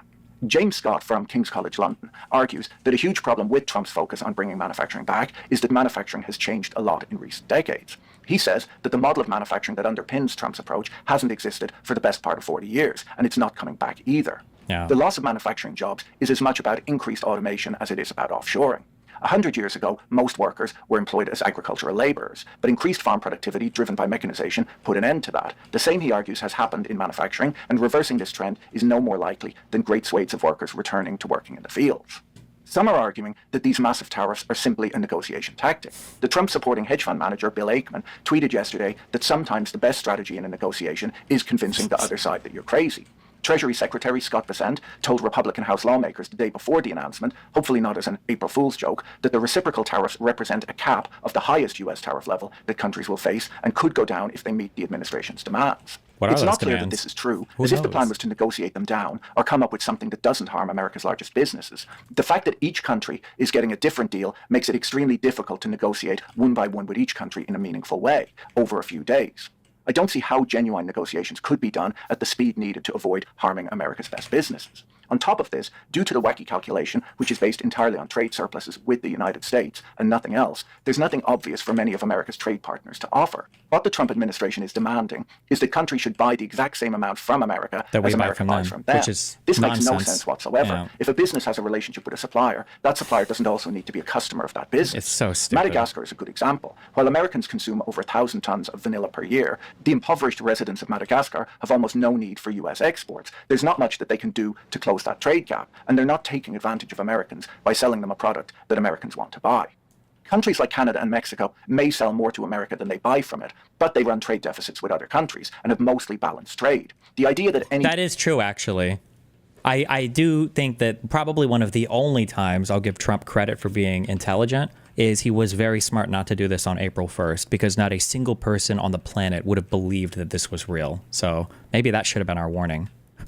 Trade, there's not much that they can do to close that trade gap, and they're not taking advantage of Americans by selling them a product that Americans want to buy. Countries like Canada and Mexico may sell more to America than they buy from it, but they run trade deficits with other countries and have mostly balanced trade. The idea that any trade America does is cheating America makes absolutely no sense.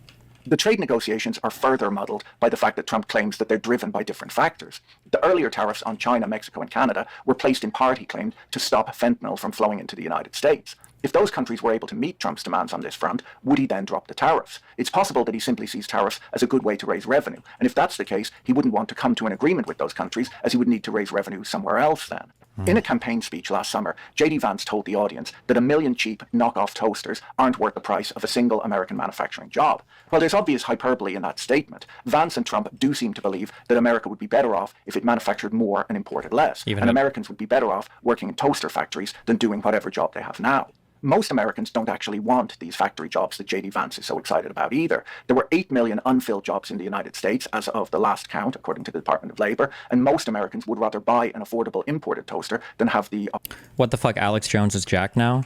Yeah, also, just as a funny meme that none of these people ever care about, but Alex Jones sold bullshit-ass supplements for what, 20 fucking years? How long was he selling all this stupid shit on his program, telling you can get jacked and it's healthy for you? Ozempic comes out, and in 1 year, this motherfucker loses 200 pounds. Wow, crazy how Big Pharma works there, huh? Probably a little bit of TNT or TRT as well, but... Opportunity to make one. The US economy has been on a run that is the envy of the rest of the world for the last few decades. Almost every other economy in the world stagnated in the wake of the credit crunch, while America led the world in innovation and R&D, not producing toasters. One of the problems with protectionism is that it reduces competition and could damage the US economy if American companies no longer felt the need to innovate. Protectionism is one of the things blamed for destroying the Argentine economy. While Americans might be jealous of Germany's manufacturing output, they may not want to find themselves in the position of the German worker today. I'll put a link in the description to a really interesting interview on the Hidden Forces podcast, where Wolfgang Munchau explained how Germany fell behind the United States 25 years ago by focusing on analog rather than digital goods, entirely missing out on the digital revolution. Other problems with these tariffs is that they'll be extremely difficult to manage. According to the Wall Street Journal, 53% of the cars currently sold in the United States are built in the United States, and the other 47% will be hit with a 25% tariff. Unfortunately, though, it's not that easy, as even the most American of vehicles, like the Ford F-150, are made from thousands of parts that come from over 24 different countries. The individual parts will face the tariffs that have been placed on their countries of origin. For companies to move production to the US would be extremely expensive, and that cost would have to be passed on to consumers too. Checking every product that enters a country will be incredibly resource intensive and could bring trade to a grinding halt. In his press conference, Trump threatened to jail people for 10 years if they try to claim the wrong tariff rate. But it's not always easy to decide on a product's country of origin. Often, the raw materials come from one country and the goods are assembled in another. William McKinley is Trump's purported inspiration. McKinley called himself a tariff man standing on a tariff platform. This is why also tariffs are really hard unless you literally just fucking tariff a whole market. And it's why in the past, one of the reasons why tariffs don't typically work is because there's just so many ways to get around them, right? So like, let's say, for instance, I want to tariff from China. I'm going to tariff all, necklaces with diamonds, all diamond gold necklaces. Okay. Well, let's say that China just ships diamond gold necklaces to Mexico, and then we buy them from Mexico. Well, okay, that's cheating. Obviously, you're going to get hit with the tariff because we see the country of origin. Okay, fine. What if Mexico buys diamonds and gold from China, and then it assembles the necklace in Mexico? Is that something that you would subject to a tariff? I don't know. I think it gets like really weird. What if they just buy just the gold from China and they buy a diamond from another place and they assemble it there? It's a clusterfuck of retarded shit. When he ran for election. But in McKinley's second term, he abandoned that platform and eventually spoke out against tariffs. The reason McKinley implemented tariffs was that after the Civil War, America was collecting more tax than the federal government could spend. McKinley wanted to reduce that revenue, but worried that if he cut tariffs, he would invite a flood of imports and possibly increase the amount of taxes collected. He instead raised the average duty on imports to almost 50% to reduce the amount of foreign goods being brought in, which he then figured would reduce government revenues, solving his problem. He did like the idea that tariffs would protect American manufacturing too, which it did, and while the tariff cut government revenues as expected, it was not well received by Americans, who suffered high inflation. McKinley's Republican Party lost its majority in the House during the next election. In his second term, McKinley advocated cutting tariffs as they were no longer needed for revenue or protection, and cutting them, he said, would encourage America's trade partners to reciprocate, opening up global markets for American goods. He never got to implement that plan, though, as the day after he gave that speech, he was assassinated and Teddy Roosevelt became president. Yikes. It's very difficult to know how Trump's tariff plan will work out, as we don't really know what the plan even is. If it's a negotiating strategy, it might not be a great one.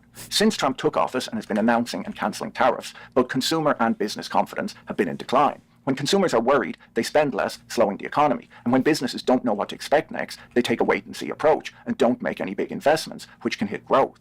A lot depends on how America's trade partners respond. This morning, China announced duties of 34% on all US imports, moving the world closer to a full-blown trade war. The FT reports that European leaders are worried that China will divert exports from America to Europe, meaning that they'll have to erect trade barriers too to defend their markets. If you found this video interesting, you should watch this one next. Don't forget to check out our sponsor Surfshark using the link in the description. See you in the next video. Bye.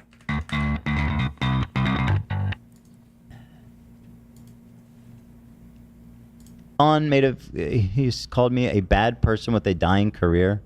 He's joined the chorus of people saying I have a dying career. People have been saying that for 10 years. But I'm still standing. To finish us off. Elton John, Dan. I thought that was Mark Twain. He didn't make music, okay? Look, man.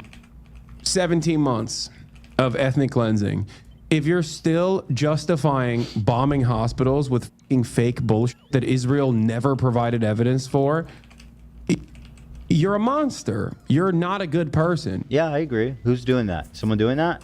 Well, who's in the room? Who's justifying bombing hospitals? Will you please stand up? You are a fucking bad person, okay? It's not about debates. It's not about beef. It's not about fucking drama. It's not about your dying career. Okay. Come on, bro. That's just stupid. You're just being a silly dummy here.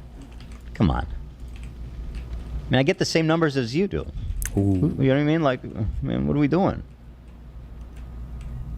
Come on. Dying career. By the way, if you want to talk dying career, this dude was down to like 10,000 live viewers before October 7th. Fucking whoopee. Ooh. This guy's profiting from more than the industrial complex. He's got his own Raytheon going on there. Call Hassan Raytheon, because this man is profiting from the war more than anyone. Okay? You're just a bad person. Not only are you a bad person, but you're actively also deluding your fucking fans who are not bad people themselves. A plea to the audience. Please, guys, please free yourself. But simply deluded and misguided stands into agreeing with bad positions. You are using the remainder of your influence that you have. Come on. A little bit left. I'm Ethan Klein. A tiny little bit of influence. Come on, bro. Excuse me, aren't you the guy that was begging me for a fucking collab on Young Turks like 10 years ago before you even... Ooh. When you got your Nepo job? Ooh. Excuse me. Sick burn. Show some respect. Kiss the ring, you fuck. Ooh. You're only relevant today because I fucking did a show with you. Literally created him. I don't think that's really true at all. Damn. I created him. I don't think so. Along with Destiny. Oof. I know it hurts to hear. That does hurt to hear. Destiny created Destiny? No, no. Destiny created Hassan. He made Hassan, and I. Oh no. I gave him some flute. I don't know. Basically, I'm cooler. I'm cooler. Not so sure about that one. Bro, I'm Ethan Klein. For better or worse. Over an increasingly smaller audience He's so self-conscious about like audience size and everything. You can tell because he brings it up as a burn so much. And it's never, ever, ever focused. It's never, ever focused on any of the policy disagreements or any of the politics. It's always just like drama slop. Every single time. It's always drama slop. Filled their heads chock full of misinformation at the behest of Destiny? Establishing a defensive posture for a genocidal apartheid state. It's fucking awful. Mm-hmm. That can't feel good. Deep down inside, there has to be a dude that I met, that I knew, that's going, oh, don't do this. This is maybe a bridge too far. Like, you cannot be this fucking deluded. Sorry, bro. When that CPS showed up, there's no bridge I won't burn. True. I'm burning. Based. This is just straightforward Nazi shit, dude. Oh, bro, the Nazi calling card. a Jewish dude a Nazi needs to be understood as what it is. It's a straight up anti-Semitic Holocaust inversion attack. Like calling me a Nazi, even if I'm pro-Israel, let's say, despite my many statements to the contrary, calling a Jewish guy a Nazi in this way, it's just anti-Semitism. There are worlds where I would disagree with this take, but it happens so much and so often by people that I do think are more or less anti-Semitic. I think I've even given the argument for this. I do kind of agree with this now. I think it's just a weaponization of the Holocaust against Jewish people in order to own them, basically, and show how hypocritical they are because they got Holocaust. Yeah. No fucking way to cut it, man.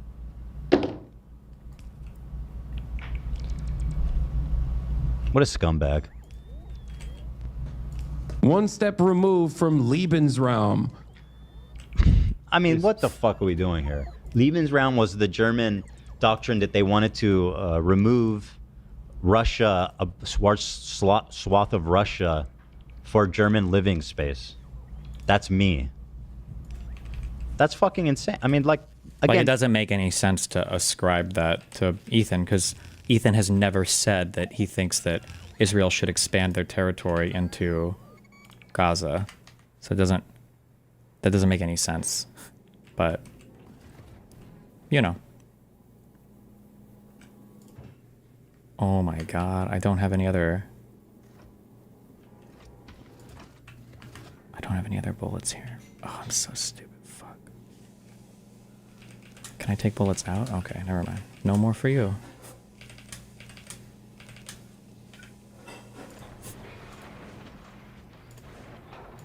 They'll be fine. They'll be chill. That's like, I feel like you shouldn't be able to say stuff like this without repercussions. Ooh. So thank you, Hassan. Is he I'm a Nazi asking and I people want to leave kill Israel. Hassan? Based on what? Nothing. I can't actually give you an example. You just have to take my word for it. Hassan's coverage of the Hamas protesters has been insanely disgusting. I storied a few of them. Here's the headlines. Hassan and co. are with the terrorists, not the Palestinians. Hassan's only cover... Whoops, that went fast. Wait, how do I go back? Oh, it's a video. Okay, hang on. Hassan and co. are with the terrorists, not Palestinians. Hassan's only coverage of this was to discredit the protesters. Never forget. I mean, by now we all know what's happening there. I don't need to read the headline. But here's what Hassan has been saying about the protesters. First, here's the video he posted on that day. Are the protests in Gaza about Hamas or Israel? As the brave Gazans who protest their tyrannical government are methodically murdered by Hamas and tortured and disappearing, Hassan the propagandist does his part to run defense for the terrorists. This is from today. And again, like, what do you lose by supporting the protesters? Why do you need to... Because the political opinions of these people are not informed by what's good for the people of Gaza, what's good for the Palestinians. It's what's bad for America. It's America bad, always, or West bad. Defend Hamas, to be pro-Palestine. At every turn, it's just defend Hamas, whitewash for Hamas. You don't catch me doing that at all for Israel. So I watched his video, the clip of it. He did say that it was more than just protesting Hamas. But at one point in the video, he does say he's not going to condemn the protesters who went against Hamas. He said that's so brave. That makes sense. I'm not even saying he condemns them. He's downplaying them. He's reducing their struggle to a Jewish conspiracy. I don't think he condemns them. I just think that, like, he's twisting the situation. Well, I'll show you what he said. I feel like everyone's twisting the situation, and that's why it's so infuriating. Well, I mean, listen. Huh? I'm sorry, go ahead. Well, sorry, I didn't mean to interrupt you. No, you're fine. Listen, there's people in Gaza that are protesting Hamas. That's the story. Yeah, but I've just been seeing also, like, people using this now for the first time to talk about the genocide that's going on, and people are saying that, look, this is what we've been saying all along, it's Hamas, which I agree with, but, like, yeah, that's what people have been saying forever, is that the people are different from the organization running the area. So that's not what Hassan says, though. Careful, because Hassan will say, no, actually, Hamas is the good representation of the Palestinian people down there, and we should champion them as such. If now all these outlets who are now talking about this, they accept that, do they also accept that it's not fair to, like, bomb them indiscriminately? Because some of the shit I was seeing was insane. I completely agree. They were protesting Hamas. But I was also seeing people saying stuff like, oh, they're also protesting Al Jazeera being there. And they're just sprinkling. Is this Twitter stuff? Because I'm not. Is this Twitter stuff where you read this kind of stuff? I just was watching all the mainstream coverage outlets about it. Okay. Yeah, like across the world, Australia, everywhere, talking about. It breaks my You're heart. Right. Because You're right. People on both have, sides. Yeah. Yeah, they don't have a voice. And I'm not. I'm completely condemn Hamas. I agree. I think they were protesting Hamas. I heard that it started as something else and then spontaneously formed into that, and that Hamas took the leader and tortured him. Killed him, disappeared him. Also, I've heard that it's gone violent where the protesters are now, they're killing Hamas people who are responsible for murdering and kidnapping protesters. Yeah, I mean, these people are are desperate. There's, and again, I'm complaining about being a chess piece. It's like these people are used, and I don't know. I feel like a lot of people are gonna regret jumping on like some outlets, like the extreme right outlets, are gonna regret right away saying that this was completely Hamas. And I'm not saying that it's not. I'm just saying that because now you have acknowledged that the people are protesting. So now there's proof of you understanding that difference. So any other action, you can't just hide behind Hamas was here, so we did this. Hamas was there, so. There are multiple sources for these desperate people suffering, and I think that recognizing both is, I don't see a problem there. It's a very complicated issue. Acknowledging it's complicated is kind of enough to be called genocide supporter these days. Not that you're not. I'm just saying. No. There's I no mean, fucking. on the opposite. Okay, but anyway. Hamas's fault that Israel's bombing them. Now, this is also being egged on by the. Uh-oh. Hold on, I'm gonna get a food. 1 second. Don't go anywhere.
Israeli command, for the record, like the Israeli military, here I have it from here, right here, this is important to understand. The protests against Hamas are being ordered by the Israeli military. They're not ordered, I wouldn't say they're ordered by the Israeli military. I don't fully agree with the statement from Zionism Observer, even though I believe Zionism Observer, I'm sure that's a really partial, great representative source. Zionism Observer is a formative archiver of war crimes that Zionism Observer international human rights groups are using as well. They primarily focus on archiving the war crimes that Israeli occupying force soldiers themselves post on the timeline. The Defense Minister Katz, who so far does not have an ICC arrest warrant, told Palestinians in Gaza they will lose their homes and more land if they don't join the protest. Here is Emmanuel Manny Fabian. He is the IDF military correspondent for the Think Times of Israel. He says, Defense Minister Israel Katz warns Palestinians in Gaza the military will soon operate in additional areas of the Strip, telling them to learn from the civilians in Beit Lahia who have been. It is shown that Hamas is...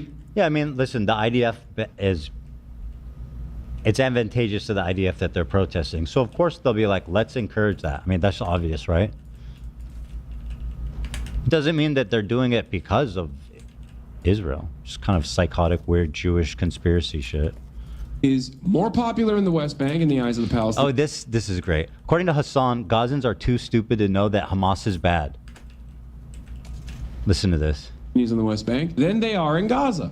There needs to be a reason for this. Is more popular in the West Bank in the eyes of the Palestinians in the West Bank than they are in Gaza. There needs to be a reason for that. Part of the... Okay, so Hamas is more popular. That's been true since the start of the war, basically. My guess is the explanation is that if you're in the Gaza Strip, it's because you're getting fucked up. And you're like, okay, well, maybe Hamas is not that great. If you're in the West Bank, you're probably not seeing the consequences as much. That'd be my guess. But I'm sure Hassan will have a good answer for this. In the West Bank, a place that's not ruled by Hamas, that they watch from afar. In Gaza, where Hamas rules, they're less popular. Now, why do you think that might be? You know? What's the obvious answer, right? That they're terrible? That they're fucking evil and terrible? Pretty much, I think, probably. The reason is because, of course, people attribute the crimes of Israel in terms of like famine or in terms of the horrible conditions to administrative failures of Hamas. So his point is that Gazans hate Hamas. What? You think that people in the Gaza Strip just don't like Hamas because they think that Hamas is a bad administrator? They don't know where like the water shortages come from? They're just that fucking retarded? Okay, based. Because of Israel? Like they can't tell the difference between like they don't know the difference. Like, oh, there's administrative challenges because Israel's attacking us, right? He's saying so that's why they hate Hamas. Versus like them being like cruel, just cruel, despot, violent rulers. Like he doesn't think that people in Gaza can tell the difference. Yeah, well, they're administratively blame, challenged. Yeah, Hamas for October 7 and everything that followed up, all the devastation that they've been going through, essentially. Right. Yeah. Yeah. It's like, again, he's just whitewashing for Hamas at every corner. And it's like, dude, you don't have to do that. Conditions to administrative failures of Hamas as a political operative. Oh, yeah. This is unrelated, but this was nuts, man. This was on the server. This man discovers the name of his family members who lost their lives during Holocaust in Auschwitz. Unrelated to Israel, Palestine. Wow, Jew playing the Holocaust Zionism, card. Anything. It's just a dude seeing his family's name on a wall of those who were murdered by Nazis. And then this is all the comments. Imagine crying for someone you never knew. Crocodile tears. Nice try, Diddy. Well done, comment section. Jesus. I be crying too. Imagine being a Jew. Deserved button. Like Germany button. Victim card. Imagine the list of Palestinians. Top 5. I mean, it's just every comment is like, wow. That's crazy, dude.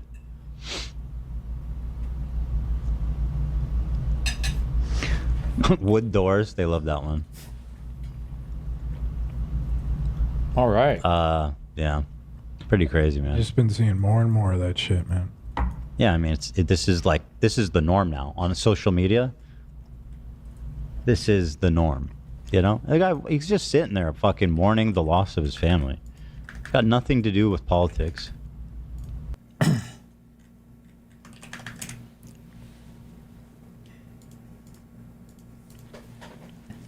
There's an out of context clip that makes it look like you're downplaying the severity of the Chinese re-education camps. Is probably what they're referring to. Oh my God, another out of context clip about a complex issue that I have actually fucking studied, never entertained the morality of in a positive way.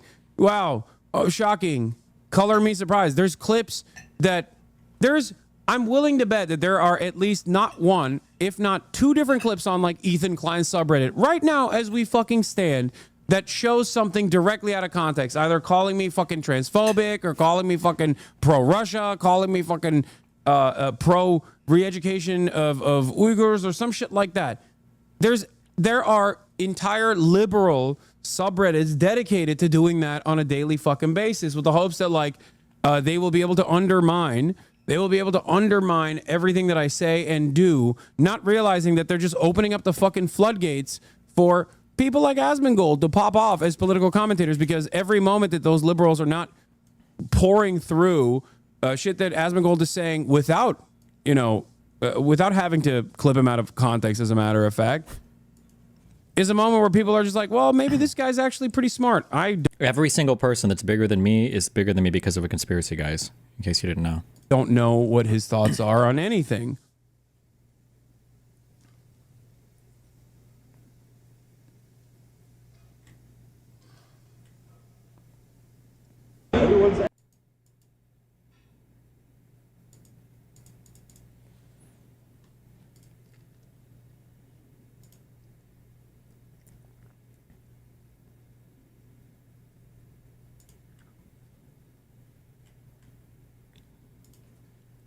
It will never not be funny that the Daily Wire will never reach a fraction of his market share in the right-wing community or commentary space, and he's not even a true believer. Amazing.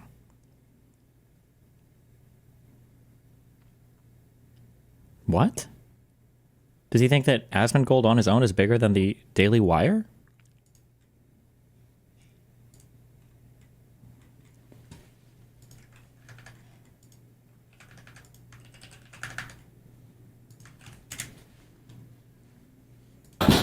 Yeah. Just feels good. What did you just do? Man. What did you just do? Why does this couch now move? Did you just hit the couch? I just nudged it. Oh, I slugged it. They got me, guys. They got me. They got me, guys. Cool. Oh shit, they're here. Don't worry. This is it? This is it? By the way, the evidence that I'm unfuckable is clips that Destiny's fans obsessively watched of every stream I was doing with a person I was dating at the time and created clips to claim that I was like approaching her or something. Like the next clip they're By the way, play, from PA. this right here, Nicole paid for me to go to TwitchCon. She literally paid for me to go to TwitchCon. Why would you brag about that? What? Okay. Back hates my cab. Like this whole, all these clips, the same old clips. By the way, I have an emote over this because it was embarrassing that I cringed. I felt embarrassed that I cringed. She got me. I've never seen something more embarrassing. Nothing is more embarrassing than that, guys. There's another clip with her where she says, I spent one day with you and you're literally the stupidest person I've ever met. Yeah, let me see that. I wish we could show the edit. Excuse me while I punch this couch. Mike from PA. Can you pull that other one up? They don't know who I am, by the way. AB doesn't know who I am.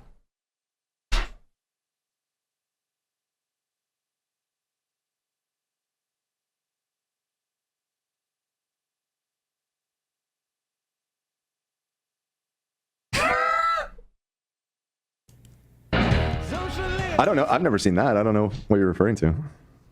He is the most I know about the couch one and the cringe one. Well, they're both cringe, but you know what I mean. How much money do you make a month? About $4,000. I can barely afford my fucking rent. So make sure to like and subscribe on all my platforms, okay?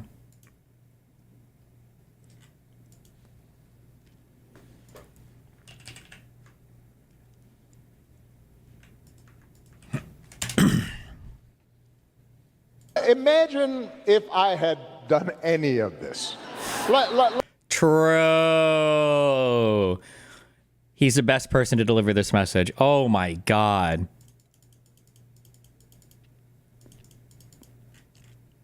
Fuck. It'll never happen, but I'm trying to like envision some fucking skit YouTube channel where fucking Obama and Biden just record skits of them doing any of the shit that Donald Trump has done. Holy fuck. It would be, it's just unbelievable. Oh my God. Let me just, I just want to be clear about this. Imagine that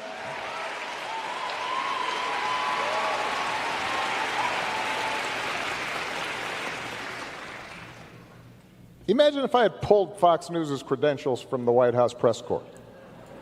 Bad example. Oh, I'm sorry. I just wanted to use hard.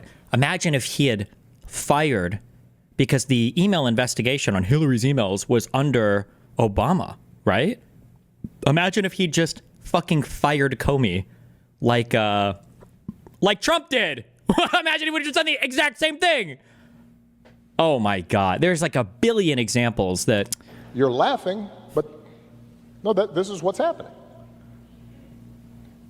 Imagine if I'd said to law firms that were representing parties that were upset with policies my administration had initiated, that you will not be allowed into government buildings.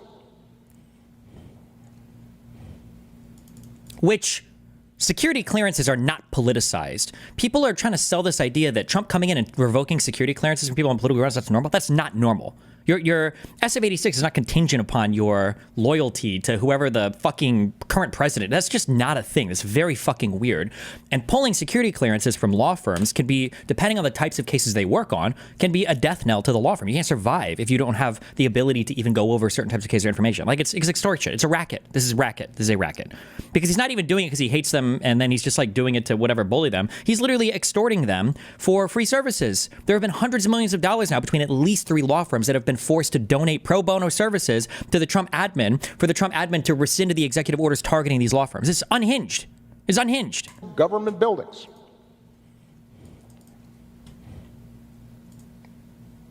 We will punish you economically for dissenting from the Affordable Care Act or the Iran deal.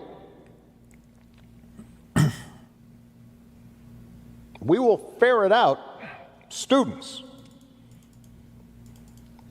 who protest against my policies.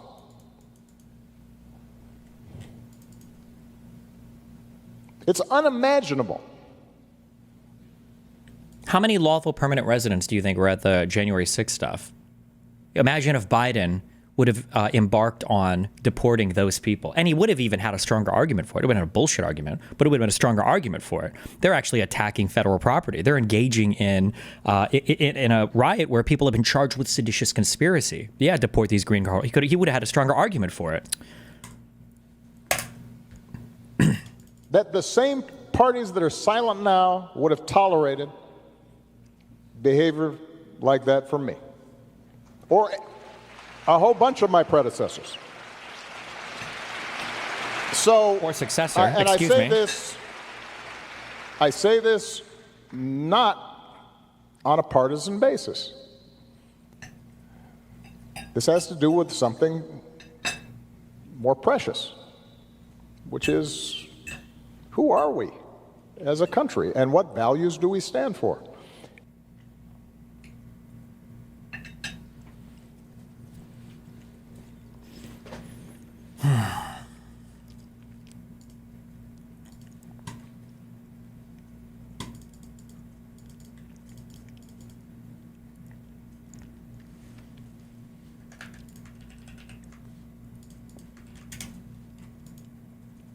An awful week for jobless Americans, the economy, the stock market, and yet the president ended it by playing golf. As the American economy burns, I am happy to report the president successfully completed his 116th round of golf. Market's bad. Should our president really be on the golf course? 97 rounds of golf. The economy's falling apart. The economy could enter into another recession. Now, the White House took great care yesterday to make sure the president was barely seen as he headed out on a big golf outing. Most Americans seem struggling with the economy right now, loss of jobs, and they see a guy out on the golf course all the time. Our economy is a train off the rails, and this president is busy golfing. This is the Doral, this is the clubhouse. It's just beautiful. Trump does things first class, and I think that's why the golf world loves him, because he loves the golf world. This has been an awful week for jobless. Pretty sure Trump was golfing today as well, right?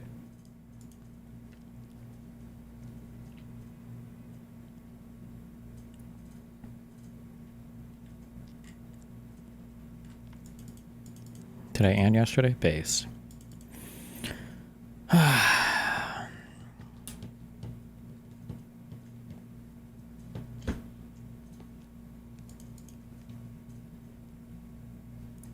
Well, tomorrow the markets can't fall anymore, so we can have some reprieve from our 2-day back-to-back drop. Did Trump say if the Dow Jones drops more than 1,000 points in 2 days? Or was it more than 1,200 points in 2 days? I don't know if it matters, because I'm pretty sure it cleared easily that that's a fake. Oh, yeah, that's a fake tweet. Fuck, it keeps getting reposted. But, oh my God.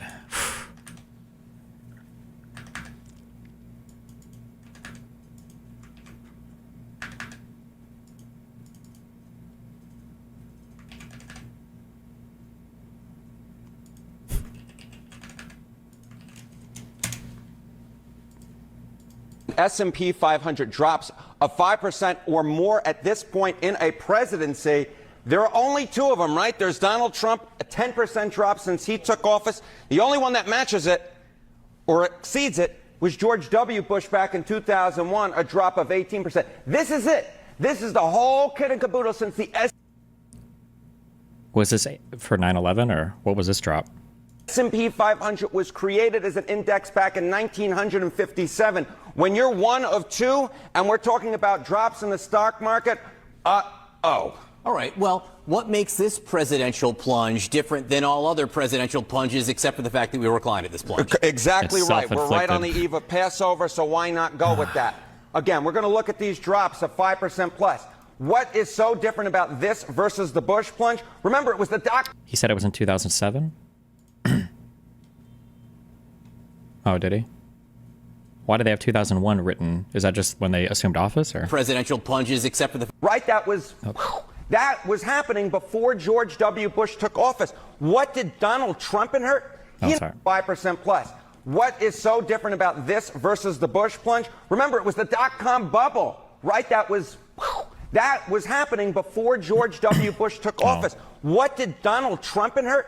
He inherited a bull market from Joe Biden. Donald Trump is the only one to take a bull market and turn it into a bear market to such a degree that we're having a drop of 5% or more at this point. This is historically unprecedented. What Donald Trump, one man, it seems to me, has done to perhaps my favorite stock market index. My economic mentor, my mentor in all things, Christine Romans, used to say, yeah, but, you know, Wall Street is not necessarily Main Street.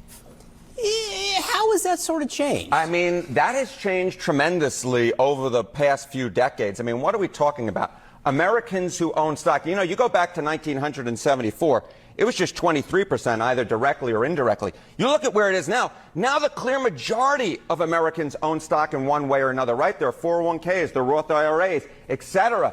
And so what we're talking about now is something that is hitting the clear majority of Americans. What happens on Wall Street doesn't stay on Wall Street. It does, in fact, go and affect Main Street. And what's affecting Main Street right now is a record plunge for a president, given that he inherited a bull market and he turned it into a bear. So what we are seeing one way or the other right now is a little bit of history, Harriet, and great to have you explain it all. Thank you, my friend.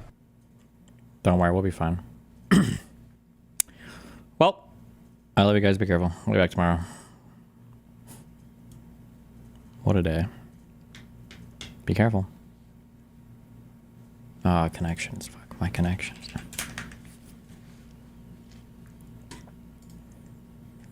Drive, park, harmony, balance, diamond, ink, rest, spin, difference, field, cruise, bay, ride, trade, stadium, remainder. A drive, a spin, a cruise, a ride, driving in a car.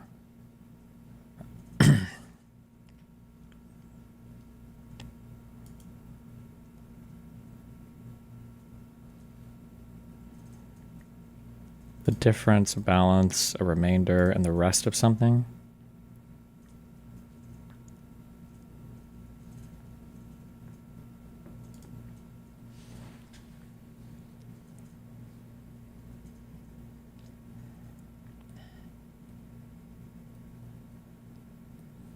Ways to describe a baseball park? Oh, wow. Ink, trade, harmony, and bay.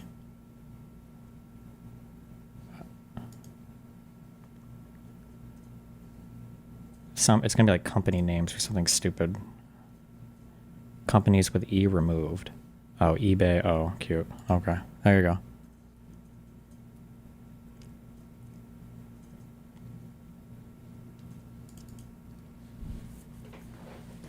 All right.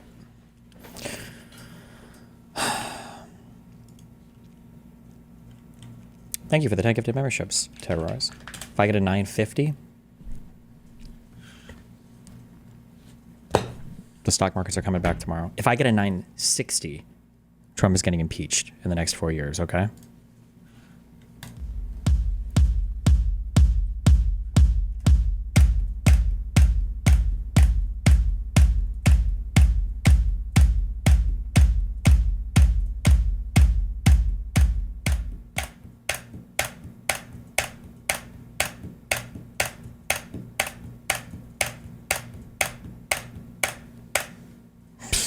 We're just gonna explode. Rip.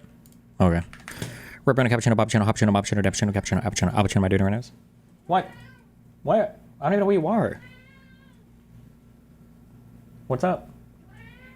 Yeah? You had a fun day today? Okay. Have fun, be careful, don't die.